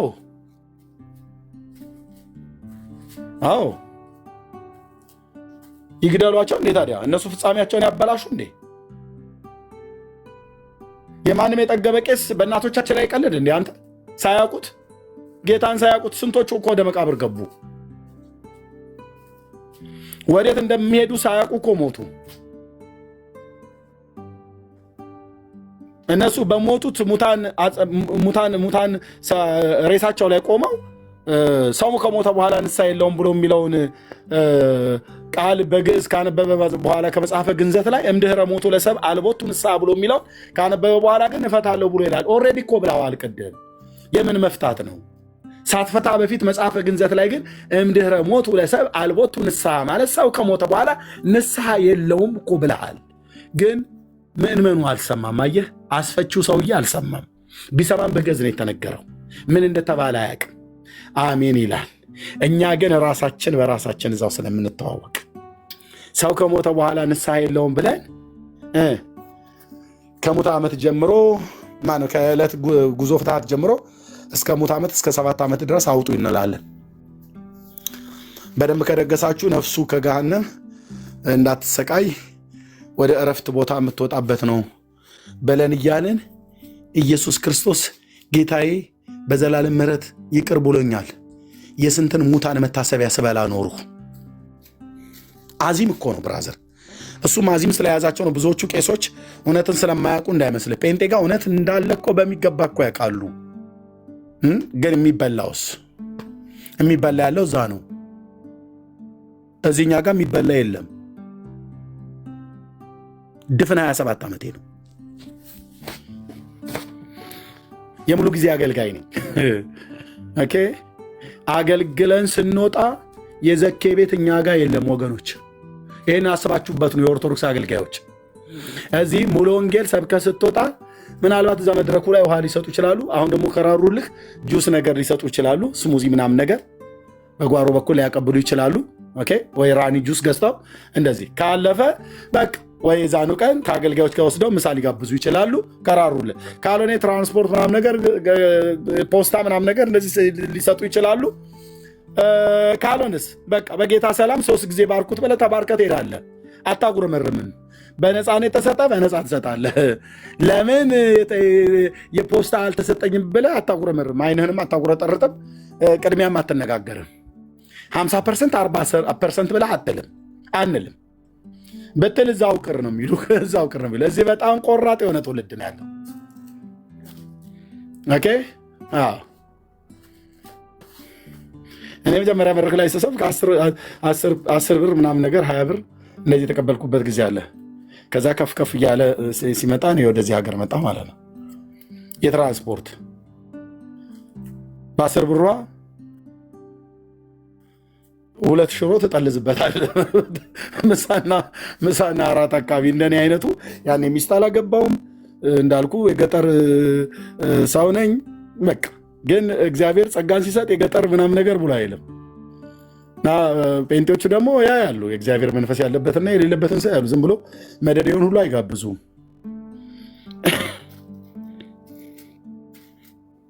እዚህ ጠላ በቋንጅል የሚያቀብል የለም። ውሃ መድረክ ላይ ይሰጣል። እሱን ትጠጣለህ። ስትጨርስም ከመፈለግ ያመጡልሃል። በቃ አለቀ። እኛም እሱን አስበን አይደለም የምንሄደው። ኦርቶዶክስ ግን ልቀድስ ሲሄድ ግን ከቅዳሴ በኋላ ምን አለ ነው የምንለው። ቅዳሴው ራሱ ምንን አስመልክቶ ነው? የሙት ዓመት ከሆነ የማን ነው ብለን እንጠይቃለን። እሳቸው አሉ። አዎ ኦኬ። ስለዚህ 6 እና 7 በትንሹ እኮ 6 እና 7 ማድጋ እኮ ጠላ ነው ይመጣለን።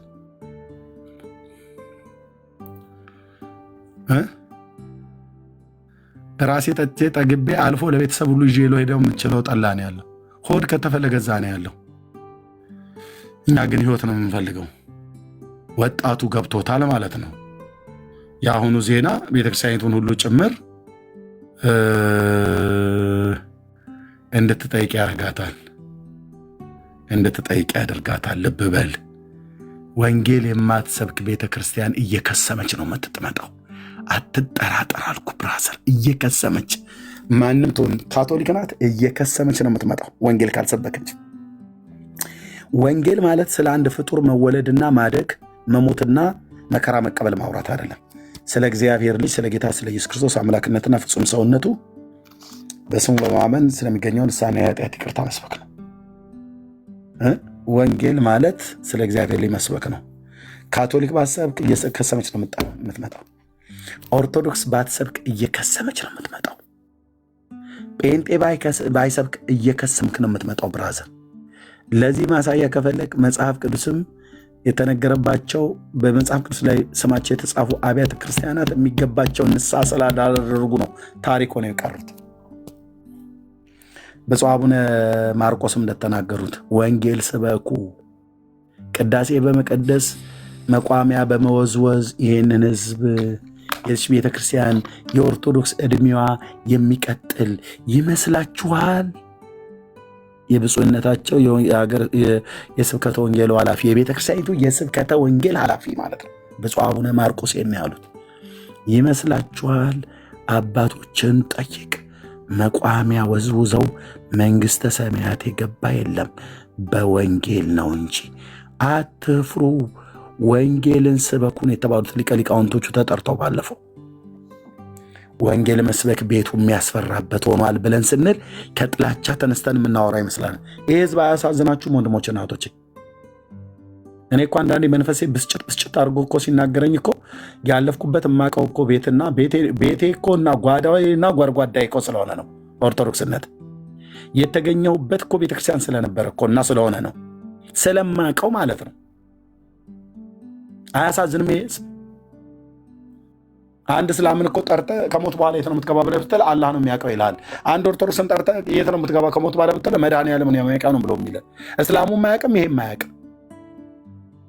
በመሐመድና በመድኃኒዓለም መካከል በአላህ ተብሎ በሚያለውና በመድኃኒዓለም መካከል ምንም ልዩነት የለም። አላህም ብሎ የሚለው ለሙስሊሙ አላሳወቀውም፣ መድኃኒዓለምስ የተባለው ለኦርቶዶክስ አማኙ አላሳወቀውም ማለት ነው። ዳር ትይዛለህ። መድኃኒዓለምማ እውነቱን ነገረ እኮ መጥቶ መድኃኒዓለምማ ተወልዶ ከድንግል ነገረህ። ወደ እኔ ኑ እኔን የማሳረፋችሁ ብሎ አለ። ለነፍሳችሁ ረፍት ታገኛላችሁ አለ። መድኃኒዓለም ማለት ኢየሱስ ክርስቶስ ማለት ነው። ባጃ ኦርቶዶክስ አለች መድኃኒዓለም ያለችው የሰማርያ ሰዎች ናቸው ያሉት። ዮሐንስ ነው ያለው ወንጌላዊ በምዕራፍ 4 አንደኛ ዮሐንስ ቁጥር 14 ላይ ምዕራፍ 4 ቁጥር 14 ላይ እግዚአብሔር ልጁን የዓለም መድኃኒት እንደሆነ እንደላከው እንመሰክራለን ያለው ማለት ነው። የዓለም መድኃኒት ማለት ነው። መድኃኒ ዓለም ማለት የሰማርያም ሰዎች አሁን ስለ ቃልሽ አይደለም እኛም አይተናል፣ ክርስቶስ በእውነት የዓለም መድኃኒት ነው አሏት። እና በመድኃኒ ዓለምና በአላህ መካከል ምንም ልዩነት የለም የምትለኝ አንተ ሰውዬ፣ አላህ የተባለው ለሙስሊሞቹ የት እንደሚገቡ መጨረሻቸውን አልነገራቸውም። መድኃኒ ዓለም ምንም አልነገረህም። እውነትህን ነው። የእኛ ክርስቲያን ደግሞ ትመጣነ መድኃኒ ዓለም አዳነን በማይሻር ቃሉ እና ያዳነ ከምንድን ነው? የአድነት ጊዜያዊ ነው እንዴ ወይስ ዘላለማዊ ነው? እንደ ፔንኪለር ነው አድኖ ነካክቶ የሄደው? ፍጻሜን አላሳመረው?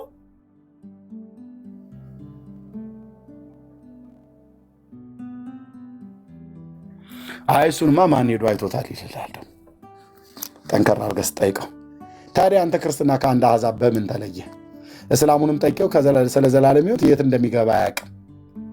ኦርቶዶክስን ጠይቄው የት እንደሚገባ አያውቅም። ጴንጤውን ግን ጠይቄው በክርስቶስ ኢየሱስ በማመኔ ስሜ በሕይወት መጽሐፍ ላይ ተጽፏል፣ የተሰጠኝን እገባለሁ፣ መንግሥተ ሰማያት እገባለሁ፣ የተሰጠኝን ሕይወት ግን አጥብቄ ይዛለሁ ብሎ ይላል። እንደኔ ማለት ነው። አጥብቀህ እስካልያዝክ ትጠፋለህ። ጴንጤን ብትሆኑ እውነቱን ስነግረህ የዘላለም ሕይወት ተሰጥቶሃል። አዎ የተሰጠህን የዘላለም ሕይወት አጥብቀህ ያዝ። አጥብቀህ ማለት አጥብቀህ ያዝ። በጴንጤናዊ በጲላጦስ ዘመን የታመንክለትን መልካሙን ምስክር አጥብቀህ ጠብቅ ብሎታል አይደል? ለመንፈሳዊ ልጁ ጳውሎስ ለጢሞቴዎስ አዎ አጥብቀህ ያዝ ብሎታል። አጥብቀህ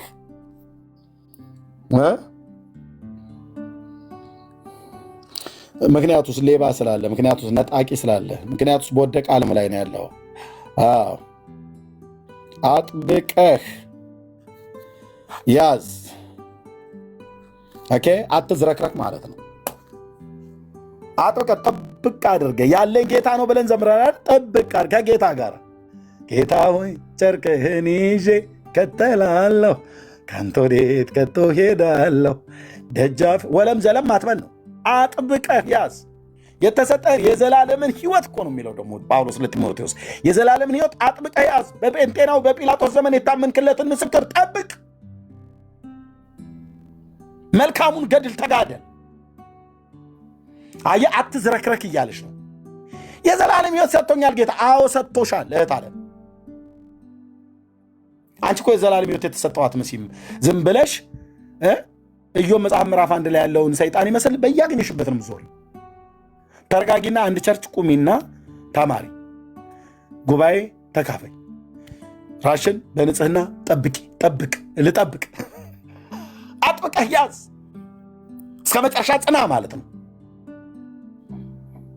በመልካም የህይወት ምስክር ተመላለስ። በመልካም ስራ ለጌታ በተቀደሰ ኑሯችሁ በአሕዛብ መካከል ኑሩ ብሎናል። ለቅድስና ሕይወት ለጽድቅም ኑሮ ጌታ ስለጠራን ማለት ነው። አጥብቀህ ያዝ።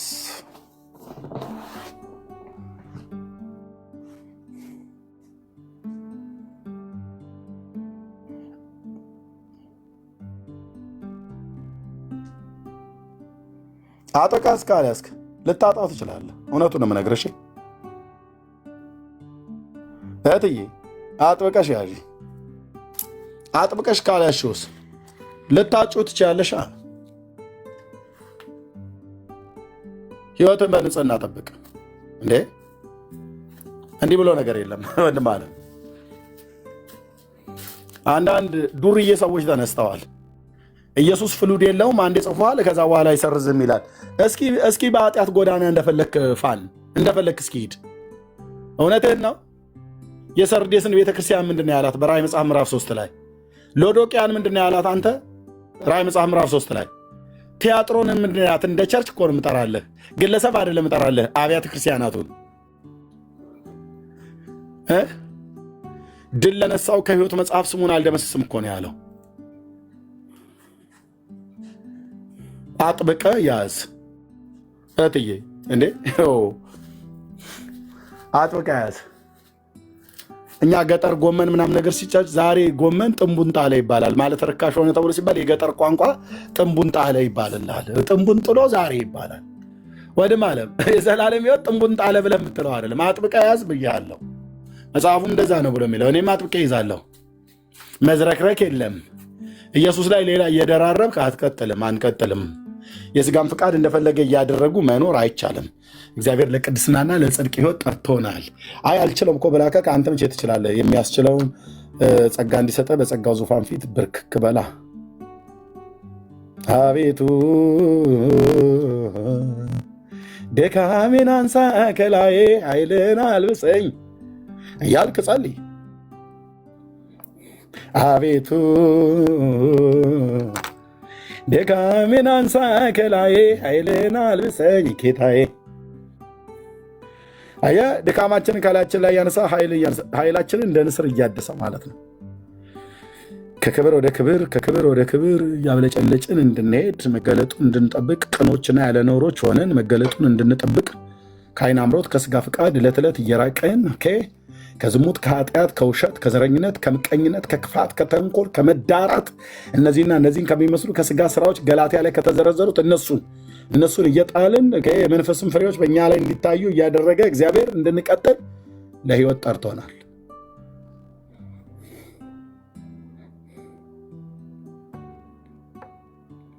ብዙዎች ግን ስትነግራቸው እኔ ከየት እንደተማሩት አንዳንድ ሰዎች ይገርሙኛል። ከየት እንደተማሩት እንደፈለገ ኑር። እውነትህን ነው፣ እውነትህን ነው። ቁርአን ነው እንደቀሩብህ አንተ ሰውዬ። ዮሐንስ ወንጌል ላይ አይደለም አይነገሩህ። ቁርአን ቀርተው ነው እንዲያመጡብህ። እንደፈለገህ ኑር እህቴ፣ እንደፈለገሽ ኑሪ።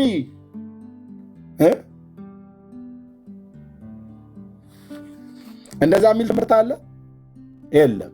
እንደፈለገህ ኑር ሳይሆን እንደፈለገው ልኖር ነው የተጠራሁት። ማን እንደፈለገው? ጌታዬ። የሱን ፍለጋ የተከተልኩትኝ እንደፈለግኩት ልኖር አይደለም፣ እንደፈለገው ልኖርለት ነው።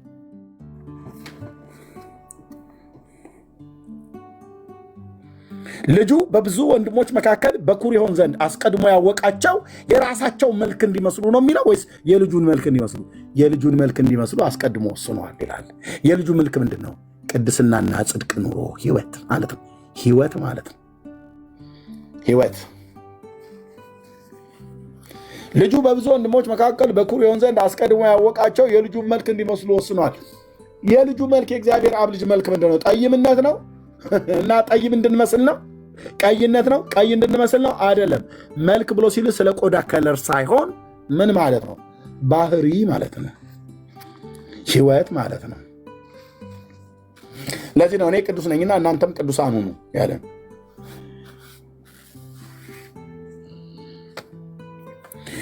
እንዳትበሉ እሺ። አንዳንድ ጉሁይላን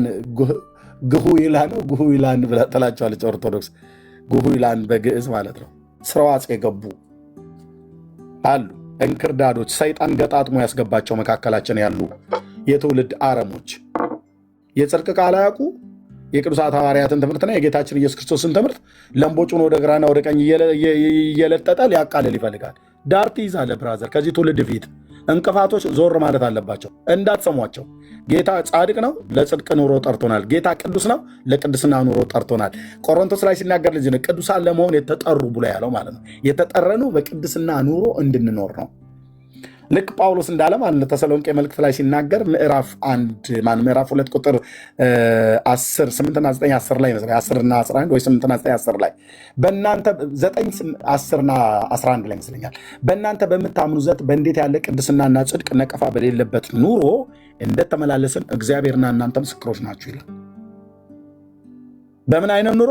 ቅድስናና ጽድቅ ነቀፋ በሌለበት ኑሮ።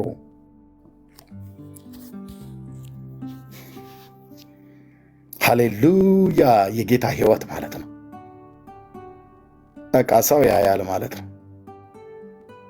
ሰው ያያል፣ ሰው ይሰማል። ብራዘር ሰው ያያል፣ ሰው ያያል፣ እግዚአብሔርም ያያል፣ ሰውም ያያል።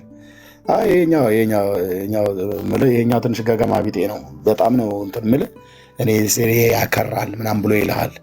ለእነሱ ነው ገገማነት ብሎ የሚለው። ለጽድቅ ኑሮ እኖራለሁ ብለህ እምቢ ስትል፣ ኃጢአትን እምቢ ስትል፣ የኃጢአትን ግብዣ እምቢ ስትል፣ ቅንድቧን እንደ ኤልዛቤል ወደ ላይ ወርታች ከፍ ዝቅ እያደረገች ልጠቅስ ስትሞክር፣ አይ ስርዓት ያዥ እኔ ጋ እንደዚህ አይነት ነገር አይደለም ብለህ ስትል፣ ይሄ ፋራ ነው ምንም አልገባውም እባክህ ዝም ብሎ ገገማ ነገር ነው ብላ ትላለች።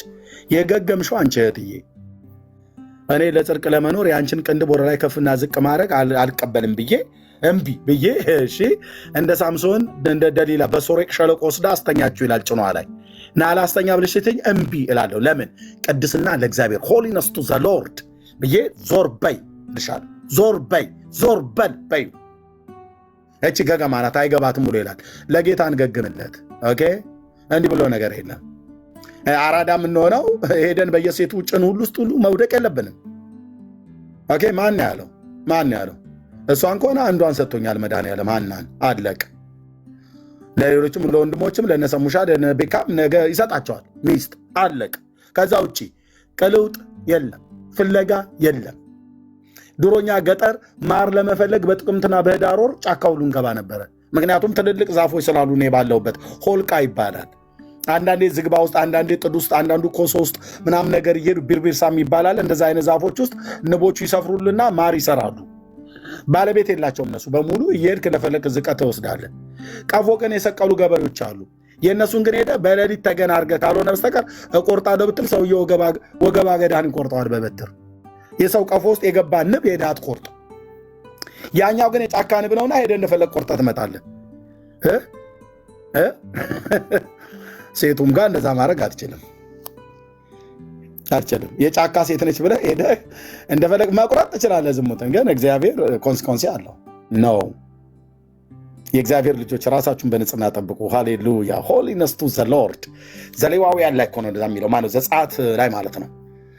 የሊቀ ካህኑ ጥምጣም ላይ ቅጠልያ በሚመስል ወርቅ ላይ የተጻፈው ሆሊነስ ቱ ዘ ሎርድ ይላል። በዕብራይስጥ ምን እንደሚል አላውቅም። በእንግሊዝኛው ግን ያው ሆሊነስ ቱ ዘ ሎርድ ቅድስና ለእግዚአብሔር ማለት ነው። በቃ እንደዚህ ሐሞቱ ቆፍጠን ያለ ትውልድ የስላሴ ባሪያ በደስትር አያምርብህም። እውነት እኮ ቢሆን ይሄ እኮ በኑሮ እኮ ሳይኖር እኔ ስላሴ ባሪያ ምናምን ነገር ይላል። ዳር ያዝ አንተ ኑር በመጀመሪያ ለስላሴ መንግስት ኑር። እግዚአብሔር ልቡ ደስ የሚሰኝበት ትውልዱ ሳትኖር ምን ትፎክራለህ?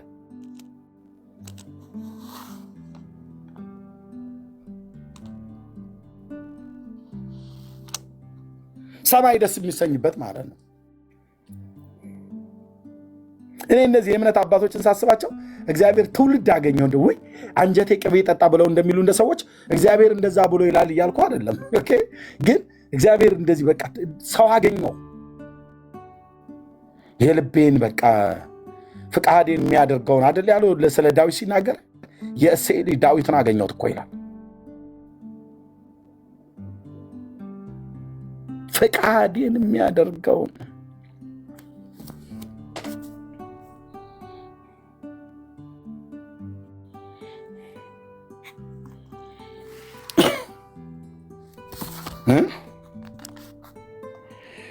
በዚህ መዝሙር እንጨርሳለን። ጌታ ኢየሱስ ይባረክ።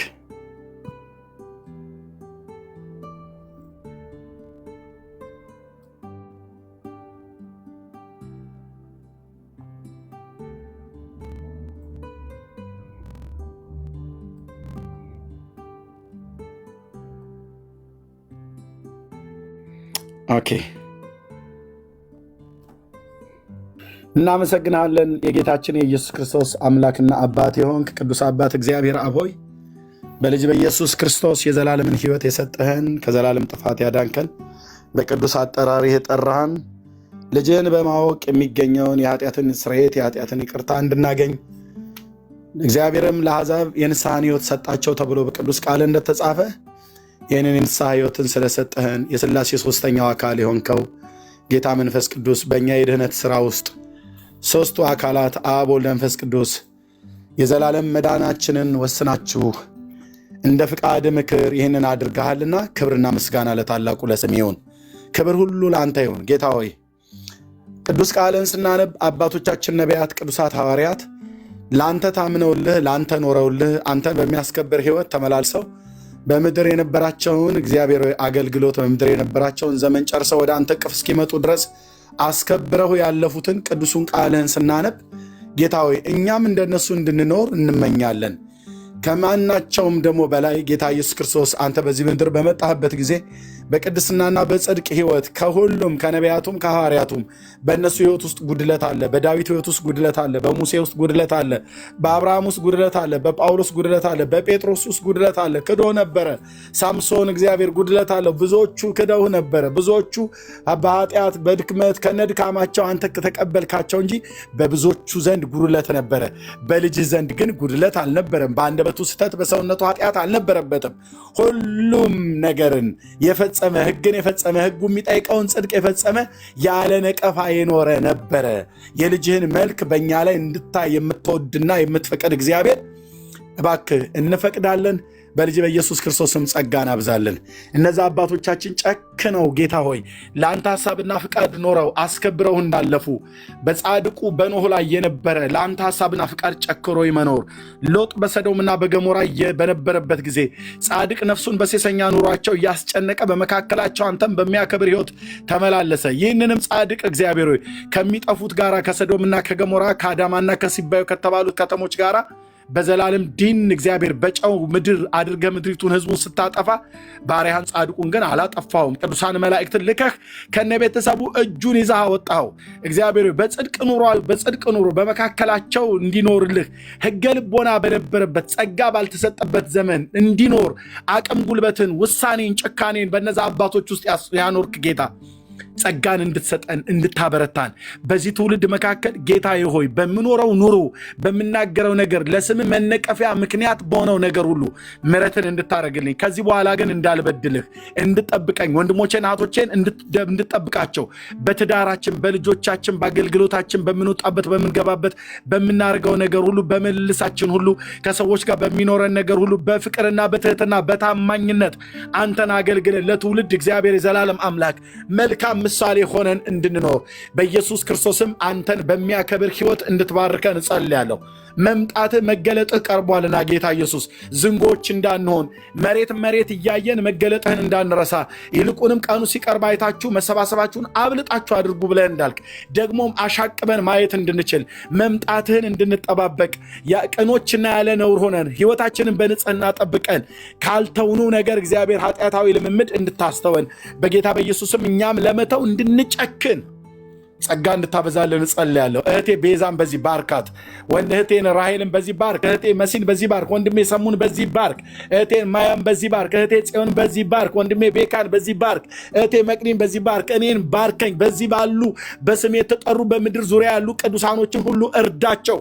እግዚአብሔር ወደዚህ ድነት ደግሞ ያልገቡ ቅድም ያነሳናቸው ኦርቶዶክሳውያን ወገኖቻችን ቤተሰቦቻችን ናቸው። እናት አባት ወንድሞቻችን ዘመዶቻችን ናቸው። ሙስሊሞች የሰው ዘሮች ናቸው። አይሁዳውያን ካቶሊካውያን የሰው ዘር የተባለ በሙሉ እግዚአብሔር በኢየሱስ ክርስቶስም አንተ ሰዎች ሁሉ ይድኑ ዘንድና እውነትን ወደ ማወቅ እንዲደርሱ ትወዳለህ፣ ትፈቅዳለህ። ይህንንም ተናግረሃል። ጌታ ሆይ እባክህ ጸጋ እንድታበዛልን ቃልህን እንድንነግራቸው ቃልህን እንድንነግራቸው በጌታ በኢየሱስ ክርስቶስም የምስራቹን ቃል እንድንነግራቸው አንተ እንደምትወዳቸው እንድንነግራቸው አንተ እንደምትፈልጋቸው እንድንነግራቸው እኛን አድኖናል ያድናል ኢየሱስ ብለን እንድንናገር በጌታ በኢየሱስ ክርስቶስምና ስልጣን ጸጋ እንድታበዛልን እንጸልያለን። ምርኮ አሳልፈ ደግሞ ወደ መንግስት ትሰጣለህና እግዚአብሔር ትውልድን ታድናለህና ለዘላለም ስም ይባረክ። ይህንን እግዚአብሔር የዘላለም አምላክ በበጋ በክረምት በቀን በማታ በጠዋት በታላላቆች በታናናሾች ፊት ስለ ልጅ ስለ ኢየሱስ ክርስቶስ ሞትና ትንሣኤ ብሎም አዳኝነት አምላክነቱን አዳኝነቱን ገናንነቱን እግዚአብሔር በኢየሱስ ስም ለመመስከር ጸጋን እንድታበዛልን በመንፈስ ቅዱስ ኃይል እንድታግዘን በስምህ ጸልያለሁ። ክብር ሁሉ ለአንተ ይሁን። ስለ ዳኑ ሰዎች ጌታን ስለተቀበሉ ሰዎች በዚህ ላሉ እግዚአብሔር በዚህም ለሌሉ ሰዎች ሁሉ ጌታ ሆይ እጅግ አድርገን እናመሰግናለን። ምርኮ ትጨምራለህ። እግዚአብሔርም የሚድኑትን በእነሱ ላይ ይጨምር ነበር ተብሎ በቃልህ እንደተጻፈ ይህንኑ መጨመር እየሰራሃለህ፣ ገናም ትሰራለህ። እኛ ከአንተ ጋር የምንሰራው ያላንተ ምንም ልናደርግ አንችልም። ጌታ ኢየሱስ ያላንተ ጸጋ ያላንተ መንፈስ ጌታ መንፈስ ቅዱስ ያላንተ ምንም ልናደርግ አንችልም። ብንሰብክ አያምርብንም፣ ብንናገር አያምርብንም፣ ብንዘምር አያምርብንም። ሞገሳችን፣ ጥበባችን፣ ኃይላችን፣ ቅድስናችን፣ ጽድቃችን፣ ቤዛችን አንተ ነህ። የእግዚአብሔር ልጅ ኢየሱስ አንተ ነህ። እግዚአብሔር አንተ ነህ። እግዚአብሔር ያላንተ አይሆንልንም። እግዚአብሔር ያላንተ አይሆንልንም። እኛ ያላንተ መተንፈስ አንችልም። ያላንተ መስበክ አንችልም። ያላንተ መነሳት መቀማጥ አንችልም። ያላንተ ለብሰን አይሞቀንም። ያላንተ በልተን አንጠግብም። ቃልም እንደተናገረው ያላንተ ፍቃድ የበላ ተድላን የቀመሰ ማን ነው ይላል። አዎ ጌታ ሆይ የውስጥም የውጫችንም ሰላም የተጠበቀው ባንተ ነው። ደህንነታችን አንተ ነህ። ሁሉን የሰራ አንተ ነህ። የፈጠርከን አንተ ነህ። የእጆች ፍጥረቶች ነን። እግዚአብሔር ሆይ ለዘላለም ስም ይባርክ። በሶስትነት በአንድነት የምናመልክ የአባቶቻችን የአብርሃም የይስሐቅ የያዕቆብ አምላክ ቅዱስ ልዑል እግዚአብሔር አብ ወልድ መንፈስ ቅዱስ አንተ የእኛ ሁሉ ነገራችን ነህ። የፈጠርከን አንተ ነህ። የሰራህን አንተ ነህ። የሕይወታችን ባለቤት አንተ ነህ። ልታኖረን የምትወደው አንተ ነህ። ብትገድለን መብት አለ፣ ብታኖረን መብት አለ፣ ብታበዛን መብት አለ፣ ብታኮሰን መብት አለ፣ ብታኖረን መብት አለ፣ ብታጠፋን መብት አለ። ሁሉ ነገር ላይ መብት አለ። ለምን እንዲህ ታርጋለህ አትባልም። ልዑል አንተ ባለስልጣን ብቻ ነህ። በእኛ ላይ አንተ ብቻ ገዢ ነህ። አንተ ብቻ ንጉሥ ነህ። አንተ ብቻ የወደድከው ማድረግ ትችላለህ። እውቅና እንሰጣለን። ለአንተ እውቅና እንሰጣለን። በአንተ ዘንድ በስሜት የተነገረ በስተት የተደረገ ነገር የለም። ሁሉ እንደ ፍቃድ ምክር ታደርጋለህ። ከአንደበትህ ስህተት ወጥቶ አያውቅም። እንደኔ አዳልጦ አትናገርም። እንደኔ በስሜት አትናገርም። እንደኔ ከተናገርኩኝ በኋላ ምን ነው ቅድም እንደዛ ብዬ ባልተናገርኩት ሰሙን ብዬ እንደምትጸጸት እንደዛ አትልም። አንተ እግዚአብሔር ነህ። ጽድቅን ትናገራለህ፣ ቅንንም ነገር ታወራለህ። ክብር ለታላቁ ለስም ይሆን። ክብር ለታላቁ ለስም ይሆን። በአንተ ንግግር ውስጥ ስተት የለም። በአንተ ድርጊት ውስጥ በስተት የተደረገ ነገር የሚባል የለም። ተሳስቼ ነው ያደረግኩት ተብሎ የሚባል ነገር የለም። ቅዱስ ነህ። ማን ሊመዝንህ? ማን ሊለካህ? ማን ሊመረምርህ? ማን በፊት ሊቆም? ማንም ሊቀርበው በማይችል ብርሃን ውስጥ ለዘላለም ትኖራለህ። በዘላለም ተራሮች ላይ ሆነ በድንቅ ታበራ የነበርከው የአባቶቻችን አምላክ በድንግሊቱ በኩል መጥተህ ተወልደህ ለእኛ በራህልን። ያ ጌታ ዛሬ በመንፈስህ በእኛ ውስጥ አለህ። እንዴት ትሁት ነህ! በእነርሱ እኖራለሁ ብለህ እንዳልክ በእኛ ውስጥ ልትኖር ወደድህ። ጌታ ኢየሱስ በእኔ ውስጥ ልትኖር ቃልህ የነገረኝ ልክ እንደዛ ሆነ። ድምፅህን ከሩቅ ሳይሆን ልቤ ውስጥ ሰማዋለሁ። ስታወራኝ ይገባኛል። ለካ እንደዚህ የቅርብ አምላክ ነህ። እኔ የቅርብ አምላክ ነኝ እንጂ የሩቅ አምላክ አይደለሁም ብለህ በመጽሐፍ የተናገርከው ለካ እንደዚህ የቅርብ አምላክ ነህ። አባ ስም ለዘላለም ይቀደስ። ዓለም አታውቅህም፣ እኛ ግን እናውቅሃለን። ክብር ለገናናው ለስም ይሁን። በነገር ሁሉ ከፍ በል። ቀን ለሆነ ቀናቸውን ባርክላቸው፣ ሌሊት በሆነ ሌሊታቸው የተባረከ ይሁን። ቀኝህና የፊት ብርሃን ይብራልን። ባለፍንባቸው የሕይወት ጎዳና ሁሉ ከክፉ የጠበቅከን፣ የመራህን፣ የመገብከን፣ ታመን የፈወስከን፣ አተን እንድናገኝ ያደረግከን፣ በኢየሱስ ክርስቶስምና ስልጣን ጨንቆን እግዚአብሔር ግራ ገብቶን ወደ ማን ብንጮ ይሻላል ብለን ተስፋ ቆርጠን በነበርንበት ተስፋችንን ያለመለምክ፣ ደረቁን በትራችንን ያለመለምክ፣ የጨለመብንን ነገር በብርሃን የገፈፍክ፣ የተዘጋውን ነገር የከፈትክልን፣ የሞተብንን ነገር በትንሣኤ መልሰህ እስከምንገረም እስከምንደነቅ ድረስ ተአምራትን በማሳየት በምድረ በዳ ሕዝብህን እንደመራህ በጥቂቷ ዘመኔ ስትመራኝ ወንድሞቼን ስትመራቸው እናውቃለን።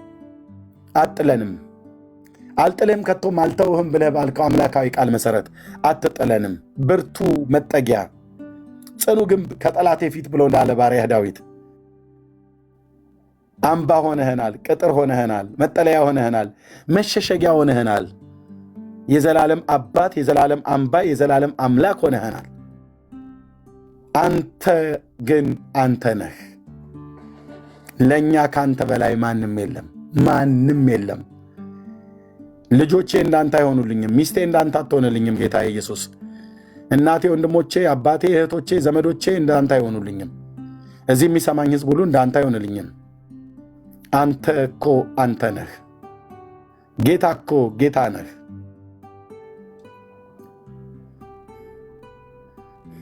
በጠራሁ ቦታ ሁሉ ፈጥነህ ትገኛለህ። አንደበቴ ሳይናገር በልቤ ሳወራ ትሰማኛለህ። በልቤም ሳላወራህ ልቤ የሚያስበውንም ታውቃለህ። እዚህ ያሉ ወንድሞቼና እህቶቼንም ጭምር እንደዚሁ። ቴንኪው የኔ አባት፣ ቴንኪው የኔ አባት። ስምህን መጥራት የማይገባን ሰዎች ነን እዚህ የተሰበሰብን ነበር። ግን ምሕረት ለወደደ ወይ ለሮጥ አይደለም፣ ከሚምር ከእግዚአብሔር ዘንድ ነው ተብሎ እንደተጻፈ እንደዛ ሆነልን። ምን እንልሃለን ጌታ ኢየሱስ? ምን እንልሃለን? አባ ብለን ልንጠራህ የሰማይ የምድር ፈጣሪ የልጅን መንፈስ በውስጣችን ጨመርክ። ቴንኪው የኔ አባት፣ ቴንኪው የኔ አባት፣ ቴንኪው የኔ ጌታ። ለዘላለም ስም ይባረክ። ደስ ይለኛል አምላኬ፣ ንጉሴ፣ መድኃኒቴ፣ ቤዛዬ፣ እረኛዬ፣ ፈጣሪ ብዬ ስጠራህ። አብርሃምና ይስሐቅ፣ ያዕቆብ፣ ሳሙኤልና ዳዊት፣ ነቢዩ ሙሴ ያመለኩህ የአባቶቼ የነ ጳውሎስ አምላክ የነ ኤልያስ አምላክ የአብርሃም የይስሐቅ የያዕቆብ አምላክ ልዑል እግዚአብሔር አብ ወልድ መንፈስ ቅዱስ አምላኬ፣ ንጉሴ፣ እረኛዬ፣ ቤዛዬ፣ ሁሉ ነገሬ ብዬ ስጠራህ ደስ ይለኛል፣ ሐሴት አደርጋለሁ። አንተ ስላለኝ ማንንም አልፈራም። ነገ እወድቅ ይሆን ብዬ ስጋት አይገባኝም። እህቶችና ወንድሞቼ ነገ እንወድቅ ይሆን ብለን ስጋት አይገባንም። የምትራራልን አባት አለህ። ሐዘናችን ይገባሃል፣ ረሃባችን ይገባሃል። ሰው ሆነ መጥተህ ስለተራብክ፣ ጥማታችን ይገባሃል። ሰው ሆነ መጥተህ ስለተጠማህ፣ ህመማችን ይገባሃል። ሰው ሆነ መጥተህ ስለኛ ስለታመምክ ይገባሃል። ለእህቶቼ ለወንድሞቼ ይገባሃል። ለዘላለም ቅዱስ ስምህ ይባረክ። እናመሰግናለን። ከአንተ የበለጠ አምላክ የለንም። ከአንተ የበለጠ ወዳጅ የለንም። ከወዳጅም ይልቅ ወዳጅ ነህ። ከወዳጅ አብልጠ የምትጠጋጋ ወዳጅ ነህ። ወረት የሌለብህ ወዳጅ፣ ለጊዜው የማትወድ ወዳጅ፣ የወደድከው እስከ መጨረሻው ድረስ የምትወድ፣ በማይለወጥ ፍቅርም የምትወድ፣ ሁኔታዎችን ነገሮችን አይተህ ቁመናችንን፣ ተክለ ሰውነታችንን፣ ንግግራችንን የወጣንበትን ሀገርና ብሔር አይተህ አይደለም የወደድከን። በቃ ዝም ብለህ ኃጢአተኞች ሆነን ሳለን ወደድከን። ቴንኪውን አባት፣ ቴንኪውን አባት። ነፍሴ ተባርካለች። ተባርኮ ነፍሴ ለእግዚአብሔር ብሎ እንዳለ ባሪያ ዳዊት ነፍሴ እግዚአብሔርን ባርኪ እንዳለ ተባርካለች ነፍሴ። አንደበቴ ዝም ቢል ውስጤ ያመሰግንሃል። እንዲህ አድርገህ ስለፈጠርከን፣ እንዲህ አድርገህ ስለሰራን፣ የምስጋና መጎናጸፊያ በላያችን ላይ ስላደረግ፣ ተኝተን ሳለን ሌሊት ባልጋችን ላይ መንፈሳችን እየዘመረ በልሳኖች እየጸለይን እንድንነቃ፣ እንድንወጣ፣ እንድንገባ ስላደረከን ክብር ለአንተ ይሁን። ቴንኪው ጌታ ኢየሱስ። አንተ እኮ አንተ ነህ። አንተ እኮ አንተ ነህ። ዓመታቶች ከቶ የማያልቁ ጌታ አንተ እኮ የኔ አባት ነህ፣ የኔ ሰሪ ነህ። የዚህ ሁሉ ሕዝብ አባት ነህ፣ የእነሱ ሰሪ ነህ። አንተ እኮ የእህቴ የቤዛ ፈጣሪዋና ሰሪዋ ነህ። አንተ እኮ የወንድሜ የሰሙ ሰሪና ፈጣሪ ነህ። የሕይወታችን ቤዛ ነህ። አንተ እኮ የኔ የዚህ ያለ ሕዝብ የሕይወታችን ባለቤት ነህ። ስጋት አይገባንም አንተን ይዘን። ፍጻሜያችን ምን ይሆን? ምን ያደርሰን ይሆን?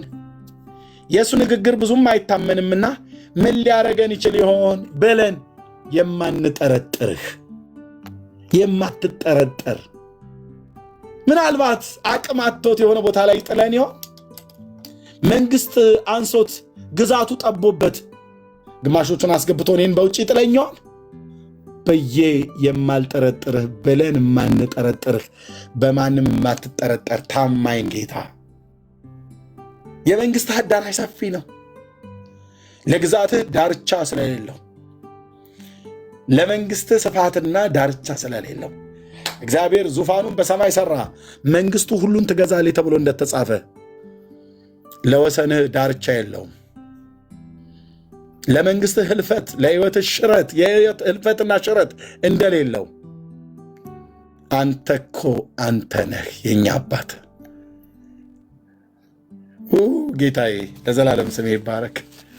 ቴንኪዩ። እኔ እግዚአብሔር ተብዬ እንድጠራ እኔ በራሴ እኔው እገረማለሁ። ኤርምያስን መምረጡ የማይመረጥ ሰው እኮ ነው የተመረጠው ለዘላለም ሕይወት። ቤዛን መምረጡ፣ እዚህ ያላችሁ ስማችሁን አስገቡ። ሰሙን መምረጡ፣ ኤርምያስን መምረጡ። ራሔላም ትመረጣለች፣ መሲ ትመረጣለች። እናንተም እንደዚህ ብላችሁ ትላኛላችሁ። እናንተ ሳትሉኝ ኤርምያስ አሁን ይመረጣል።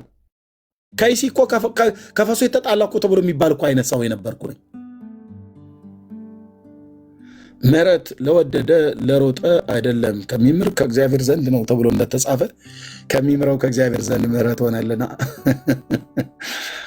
አቤቱ አቤቱ አቤቱ አቤቱ እንዴት አየኸኝ ብዬ አልልም። ከዚህ ትውልድ መካከል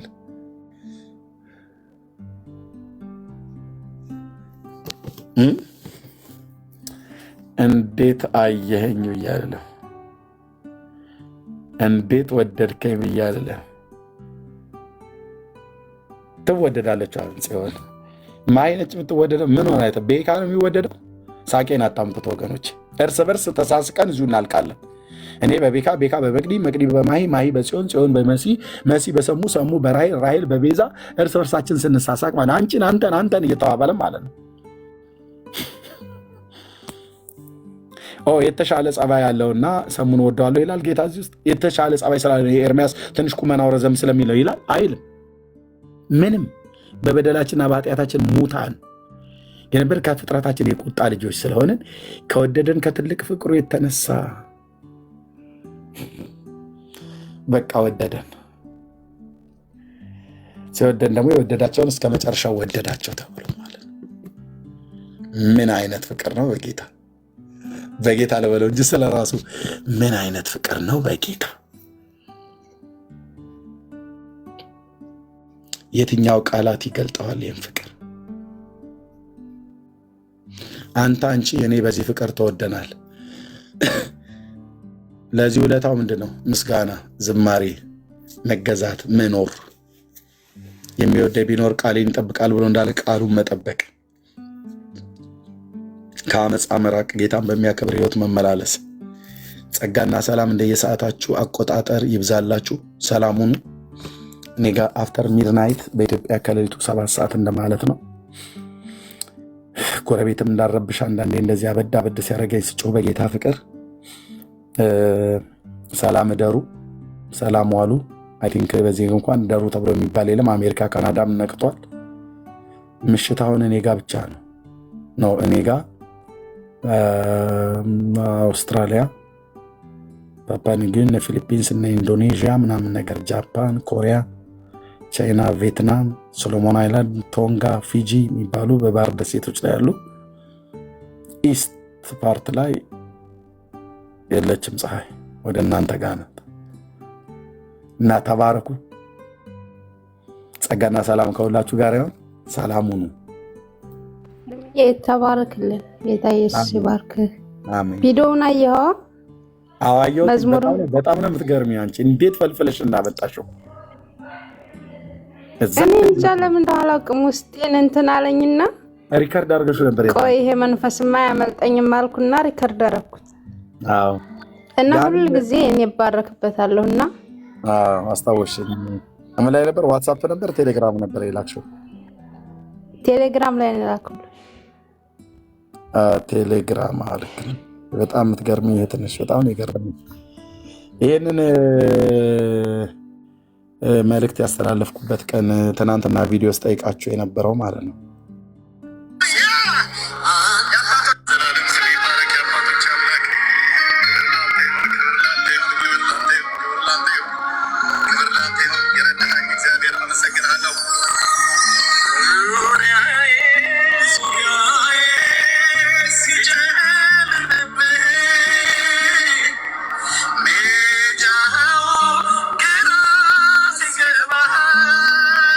ማንም ያስታውሰው ይሄን ቀን? ያን ህልም የነገርኳችሁ የዚህ ቀን ነበር።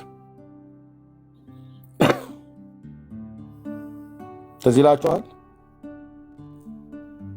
ሰብሊ ያስታውሽው? ያ ህልም የነገርኳችሁ ነበር። አትገርምም? መቅዲ ሪከርድ አድርጋ አስቀምጣ ፈልጋ ላከችልኝ። በጣም ገርሞኛል እኮ እኔ ራሱ። እኔ ብቻ ነኝ፣ ማንንም ሰው አላስገባውም። እዚሁ ጋር እንደዚህ ሆኖ ነው ያለቀው። በዚህ መዝሙር ነበር የዘመርነው።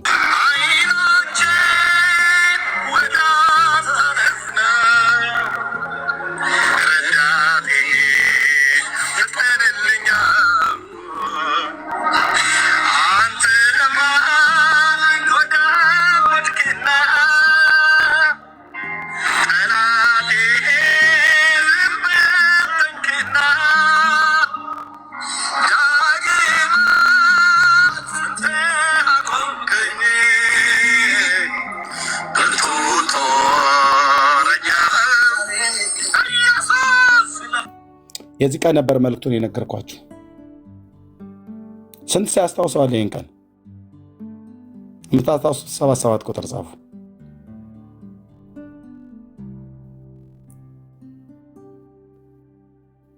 ስንት ሰው ያስታውሰዋል?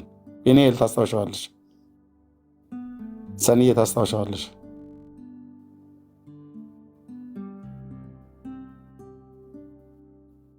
እሺ፣ ወደ 11 ሰው ያስታውሰዋል። ኦኬ፣ ይህን ቀን ነበር የተናገርኩት እና የምትገርሚ ነሽ መቅዲ። ሴቭ አድርገሽ አስቀምጠሽዋል። ቴንኪው ጌታ እግዚአብሔር ዘመንሽን ይባርክ። ላከችልኝ ማለት ነው። በጣም የሚገርማችሁ ይህን ህልም እንግዲህ እዚህ ጋር ስናገር እንኳን ወደ 300 ምናምን ሰው አለ እዚህ ቪዲዮ ላይ ማለት ነው።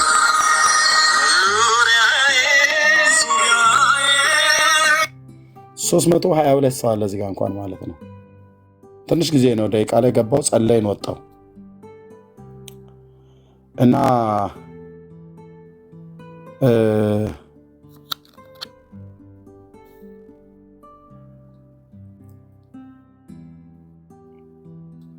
ይህ ሰው ታውቁታላችሁ አይደለ ወገኖች?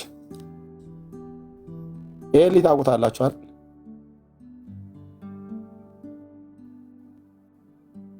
አሹ ማነው? አሹ የሚባለው አሹ አውቀዋለሁ በደንብ። እዚህ ሶሻል ሚዲያ ላይ አንዱ በጠላትነት የተነሳብኝ ወንድም ነው። እኔ ግን ከፍቅር በስተቀር ምንም አንድ ቀን በድዬው አላውቅም።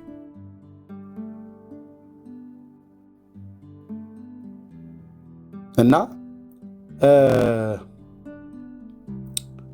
ጠዋት ላይ ሚስቴ ያየችና ይህን ቪዲዮ ላከችልኝ አይተው። ከዛ ከፍቼ አያዋለሁ ብዬ ስል አጥፍቶታል። ኖት አቬሌብል ይላል ይሄ ቪዲዮ ማለት ነው። ምን አለ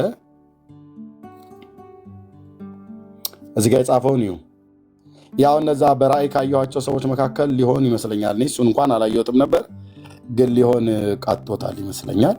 ምን አለ አሳልፎ እንደሚሰጠኝ በ30 ብር ብሎ ሳቀና ዘንድሮ ሁኔታን እያዩ ህልም የሚያዩ ሰዎች በስተዋል አለ።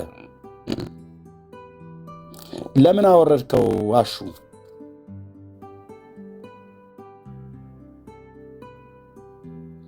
ለምን ይህን እንደዚህ ብለህ ያልከው ካላፈርክበት ለምን አወረድከው? አድርሱለት በቅንነት። እኔ ጌታ ምስክሬ ነው። የስጠራው እንኳን አሹ ነው ብዬ የምጠራው አንድ ቀን ስለሱ ክፉ ተናግሬ አላውቅም። ደግሞ ለምን እናገራለሁ? ግን አንዱ ሰይጣን በእኔ አገልግሎት ላይ በክፉ ያስነሳው ሰው ነው፣ ምንም ሳልበድለው ማለት ነው።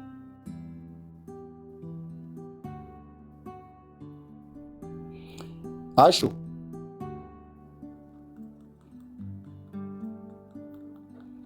ታው ብራዘር፣ እሺ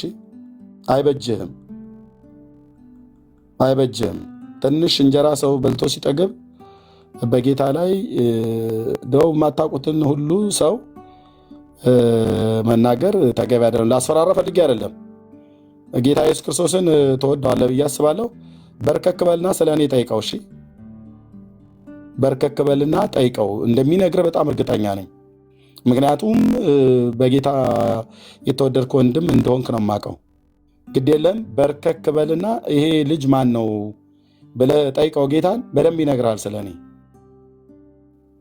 ግን እንዳትወድቅ፣ በእውነት ነው የምልህ እንዳትወድቅ። እኔን ስለተናገርከኝ አይደለም የፈልቀው ማለት ትችላለህ። እኔን ስለተናገርከኝ እግዚአብሔር አይጥልም ይጥላልም ብያለም። ግን በራስ ሀሳብ ሄደህ ተጠላልፈህ እንዳትወድቅ። ያው የእሱን ፎቶና የኔን ፎቶ አድርጎ እዚህ እንደዚህ አድርጎ ሁኔታን አይተው ህልም የሚናገሩ አለ። እኔ አስቀድሜ ነግሬያቸዋለሁ። ስም ያልገለጥኩትኝ በወቅቱ ስማቸውን አልገልጥም ብዬ ማለት ነው። በወቅቱ እንኳን አዲስ ክርስቲያን ነው ትልቅ ሆኖ ያየሁትኝ ብዬ ካልኳችሁ ልትነቁ ነው። ስለዚህ እኔ በደብተሬ ተጻፈ በቤቴ የምጸልይበት ጉዳይ ነው እና ህልሙን ሁኔታ አይቼ ነው የተናገርኩት ወይስ ቀድሜ ነው የተናገርኩት?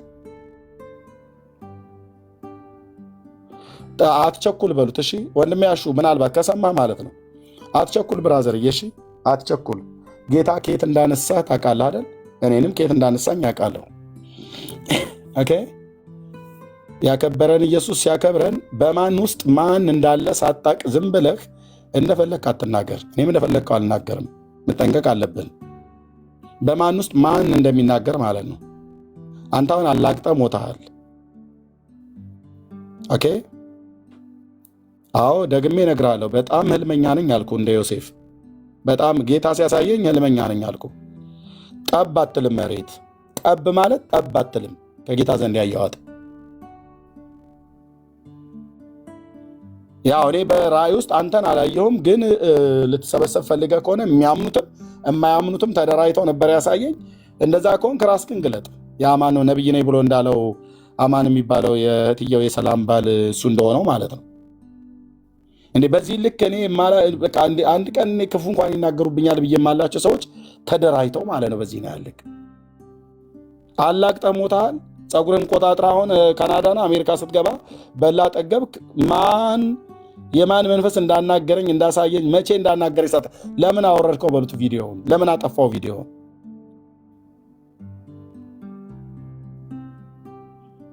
በስሜት ፈረስ ላይ ሆናችሁ ዝም ብላችሁ እየጋለባችሁ ራሳችሁን በራሳችሁ ተጠላልፋችሁ እንዳትወድቁ።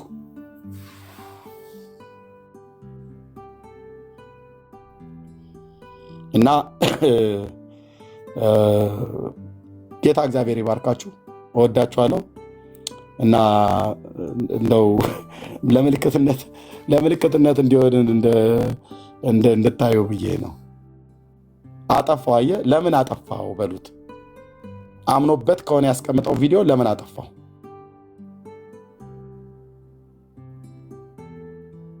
መቅድዬ ይኸው እዚህ የላከችው ማለት ነው። እኔ ጊዜውንም አስታውሳለሁ፣ እናንተም ታስታውሳላችሁ። ይኸው የዛን ቀን የነበረው ቪዲዮ ይሄ ነው። እዚህ ላይ ነው ያን መልእክት የተናገርኩት። ቀኑን ሄዳችሁ ብታዩት የዛሬ ወር ምናምን አካባቢ ማለት ነው። ኦኬ እና እንትን አትበሉ ማለት ራሳችሁ በማይመለከታችሁ በአንዳንድ ጉዳዮች ላይ አትግቡ ፕሊስ፣ አትግቡ ፕሊስ። ኮንሲኮንስ ያለው እያንዳንዱ ነገር ማለት ነው። በሌላ ፔጅም ላይ ሳየው ሲሳደብ ሁሉ ነበር።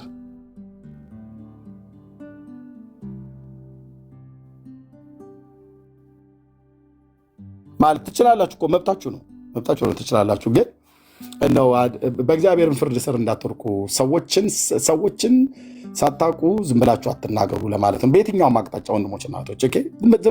ማንኛውንም ሰው በቤተክርስቲያን የሚያገለግሏችሁ ፓስተሮች፣ የሚመሯችሁ መሪዎች፣ አብራችሁ የምታገለግሉ አገልጋዮችን፣ አብራችሁ ያለን የእግዚአብሔርን ሕዝብ በጎረቤት ቢሆን በሚስትም ላይ ቢሆን በባልም ላይ ቢሆን በአጎት ባክስትም ላይ ቢሆን ዝም ብላችሁ አትናገሩ፣ ፈጥናችሁ አትናገሩ ወንድሞች። ፈጥነ በሰዎች ላይ እጅን አትጫን፣ በሌሎች ኃጢአት አትተባበር ብሎ ያለው የእግዚአብሔርን ቃል ምክር አድርጉ። ኦኬ ዝም ብሎ አይነገርም። አሁን እሱ እኔን ተቃውሞ ሞቷል። እሱ በቃ ኤርሚያስ ሁኔታን እያየ የሚመስል ነገር ለመናገር ማለት ነው። አሁን ማሳየት አይጠበቅብኝም እናንተ እንድታምኑኝ ምናምን ነገር ብዬ አይደለም ብሎ የጻፈ አሳልፎ እንደሚሰጠኝ በ30 ብር ብሎ ስቆ ማለት ነው። እንግዲህ አማኝ ነው ይታይ። ቪዲዮ ከፍቶ መዝሙር ከፍቶ ጃኬቱን እስኪጥል ድረስ ለጌታ አመልካለሁ ብሎ የሚል ማለት ነው።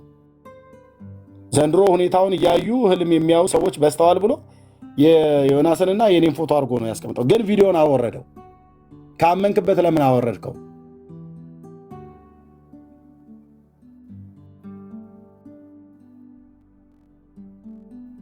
ሁኔታ አይተው ትንቢት እንደሚናገሩ እንደ ዘመንድሮቹ ቀጣፊዎች አይደለም። ኤርሚያስ ያው ይህንን ህልም አየ ብዬ ከመናገሬ በፊት ከወር በፊት የተናገርኩትን ቪዲዮ እንደዚህ ያመጡት ማለት ነው። ይሄ ነው ቪዲዮ። ልታፍሩ ይገባል። እሺ እዚህ ቪዲዮ ላይ ነው የተናገርኩት። ይሄን ቪዲዮ በተሰራ ቀን ማለት ነው መቅዲ ላከችው ሪከርድ አድርጋ ማለት። እንዴት ሪከርድ አድርግሽው መቅዲዬ? ግን የዛን ቀን በጣም ነው ትገርሚው አንቺ መቅዲ። እኔ አንዳንዴ በመንፈስ ሆነ የምዘምራቸው መዝሙሮች ዩቲዩብ ራሱ ላይ ቢለቀቅ ብዬ በጣም ውስጤ ይነካል። ማለት በጣም ነው የምጽናናበት እና ከተናገርክ መዝሙሩን እየዘመር በጣም ውስጤ ሲነካ፣ እንደውም ኢጃዛ ቤት ስለነበርኩ ሻንጣ ክፍሉን ቆልፌ ነው የሰዎች ድምፅ እንዳይገባብኝ ብዬ ሰዎችን አስወጥቼ ሻንጣ ክፍል ገብቼ ነው ሪከርድ ያደረኩት እና ውስጤ ስላለበት በቃ ሁል ጊዜ ሰማዋለሁኝ። እንደዚህ መኪና ላይ ራሱ የሆነ ቦታ ምናምን ስንሄድ ሰዎቼ ጋር እሱን በሰማ ከፍቼ ነው የምንቀሳቀሰው። ተባረኪ። ባዚ የዛሬ ወር በህልሙን የነገርኳችሁ እዚህ ቪዲዮ ላይ ነው። እዚህ ላይ እየጸለይኩ ማለት ነው።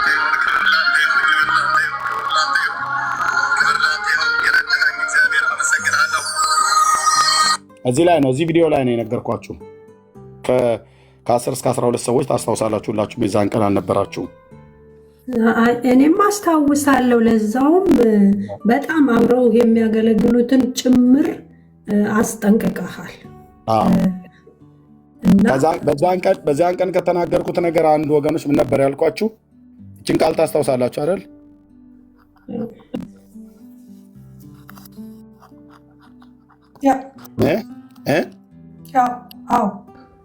ታስታውሳላችሁ አይደል ወገኖች? የሚመጣለ ልባችሁን ጠብቁ ብዬ ማለት ነው።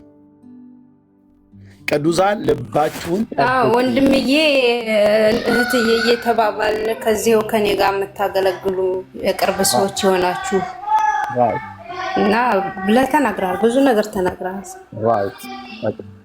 እናንተ ምስክሮች ናችሁ። ማለት ኤርሚያስ ውሸታም ስለሚባልና ስለማይባል አይደለም፣ ሳልሰማ አልናገርም። ኮሜንት ላይ እኮ ሲጽፉልህ ነበር ኤርሚ ንገረን ማን ነው ምናምን ሲሉ ምን አገባ ዝም ብላችሁ እንትን በሉ ያን ቀን ትደርሱበታለህ ማለት በጣም ሰው እንትን ብሎ ሲጠይቁ አልናገርም የማትጠብቋቸው ሰዎች ናቸው ምናምን እያልክ ነበር። ራይት የእግዚአብሔር ሕዝብ በደንብ ሰምታችኋል ማለት ነው። ኦኬ በደንብ ሰምታችኋል። ለዚህ ነው አየህ አሁን በቃ ተግለብልቦ ማለት ነው። አንድ አቸኩሉ ሲል በጌታ የምታምኑ ወንድሞች እናቶች አቸኩሉ። የግድ እኮ መጻፍ የለብህም፣ የግድ መቃወም የለብህም። ትችላለህ መቃወም ትችላለሽ መጻፍ፣ ግን በቃ አቸኩሉ። በቸርችም ቢሆን በምታገለግሉበት ቤተክርስቲያን ምንም ነገር ብሰሙ አቸኩሉ።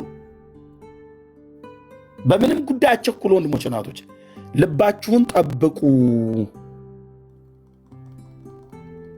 ምክንያቱስ የሰውን ሁሉ ልብ የሚያሳዝን ነገር እንደሚደረግ ጭምር በስብሰባቸው ምን አይነት ልብስ እንደለበሱ ሁሉ ጭምር ነው እግዚአብሔር ያሳየ መልካቸውን ሁሉ ጭምር ሰዎቹን አይደል የለበሱት ልብስ ምን አይነት እንደሆነ ማለት ነው።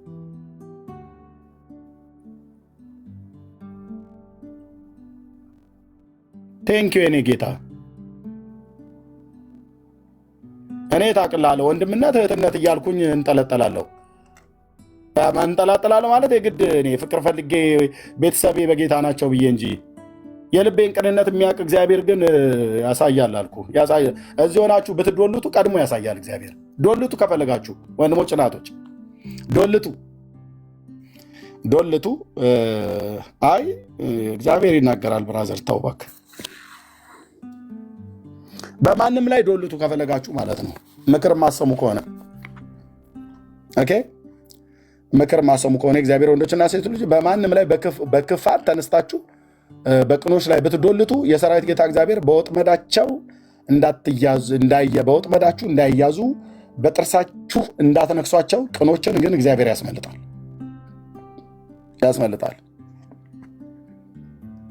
እና አሁንም እንዳትቸኩሉ፣ አሁንም ልባችሁን ጠብቁ። ልክ በኢራን እና በእስራኤል መካከል ጦርነት ሲደረግ ሌሎች ጆይን ያደርጉበታል ተብሎ በጣም ተፈርቶ ነበር። ደግሞም ልክ ነው። አሜሪካ ጆይን አድርጋበት ነበር። በኢራን በኩል ራሽያ ጆይን አድርጋ ቢሆን ኖሮ ሶስተኛ የዓለም ጦርነት ይነሳ ነበር። ልብ በል። በጣም የተፈራ ጦርነት ነበር። እና አሁንም ጆይን የሚያደርጉ ሰዎች አሉ። ሲያደርጉም አሳይቶኛል። ፍጻሜያቸውም ጭምር ምን እንደሚሆን አሳይቶኛል። እናንተ ግን ልባችሁን ጠብቁ ቅዱሳን። እሺ፣ ከዚህ በኋላ እኔ መልስ ሰላም ነው ፓስተርዬ፣ ጨርሻለሁ። ሌላ አገልግሎት ነበር። አንድ ቪዲዮ ባለፈው የተናገርኩትን ለማስታወስ ልካለኝ ነው እንጂ ልባችሁን ጠብቁ ለማለት ነው ወገኖች። ፓስተርዬ ባለፈው አንድ መልእክቱን ስናገር የነበረውን ቪዲዮ እኔ አልቀዳሁትም ነበርና ሰዎች አስቀምጠውት ነበርና ትናንት ወዲያ መልእክቱን የተናገርኩበትን ጊዜ አስታውሱኝ ብዬ ስላቸው ከ3 ሳምንት በፊት ወይ 4 ሳምንት አካባቢ እያልን ነበረና መቅዲ ቪዲዮን ሪከርድ አድርጋ ቀርታው ነበረ መጣችና ትናንት ደግሞ ሌላ አንድ ሰው እንዲህ ጊዜ እያዩ ንፋስ እያዩ ምናምን ነገር ብሎ የሚል በእርግጥም ልጁን እኔ ከስም በቀር አላውቀውም። እዚሁ ሶሻል ሚዲያ ላይ በጌታ ያመነው እንደመሆኑን የማውቀው። ኧረ አንዳንድ ሰው ግን በጌታ በኢየሱስ ክርስቶስ በቃ ዝም ብላችሁ የማታውቁን ሰው ከሜዳ ተነስተህ ትጠላዋለህ እንደ አንተ። ኧረ ጌታን ፍሩ በእውነት ወንድሞች እናት። ምንም የማታውቁትን ሰው ስንት ሰዎች አላችሁ እዚህ ውስጥ የማታውቁትን ሰው ስታዩት ዝም ብላችሁ የምትጠሉት? ይህ ጤነኝነት አይደለም። በእውነት ንስሐ ግቡ። እኔም ንስሐ ገባለሁ። ዝም ብዬ ሳየው ሰውየው የሚያስጠላኝ ከሆነ ነው። ይሄ የክርስቶስ መንፈስ አይደለም። መንፈስ ቅዱስ ገልጦልን ክፉ መንፈስ አሰራር ምናምን ነገር ካለ ኦኬ፣ ካልሆነ ግን እንደው ሰውን አትጥሉ በእንደዚህ አይነት ለማለት ነው። ምንም የተፈጠረ ነገር የለም። ፓስተርዬ አገልግሎታችንን ጨርሰን ልሰናበታቸው ስል ነው ቪዲዮን ሲልኩልኝ ያንን ቪዲዮ ያስታወስነው ለማለት ነው። ጌታ ይባርካችሁ። ልባችሁን ጠብቁ ያልኩትኝ ያኔ በዛ ነበር፣ ግን በተፈጠረው ነገር የብዙዎች ልብ አዝኗል። አንዳንዶቹም እኔን በተመለከተ ነው ያዘኑት። ቅዱሳንን ለማሳዘን ብዬ ሆን ብዬ የሰራሁት ነገር የለም እና ግን ተባረኩ። ጌታ አዋቂ ነው። ጸልዩ። ጸሎት በጣም እንደምጸልዩ አውቃለሁ። ጸልዩልኝ። ለጌታ ክብር ይሁን። ልተኛ ስለሆነ ፓስተርዬ ሰላም ትለናል። ወጣ አለ ሰላም ካልከን እኔ ልውረድለት። ፓስተር ይግባ። ዝም ብዬ እንትን እንዳለ ኦኬ።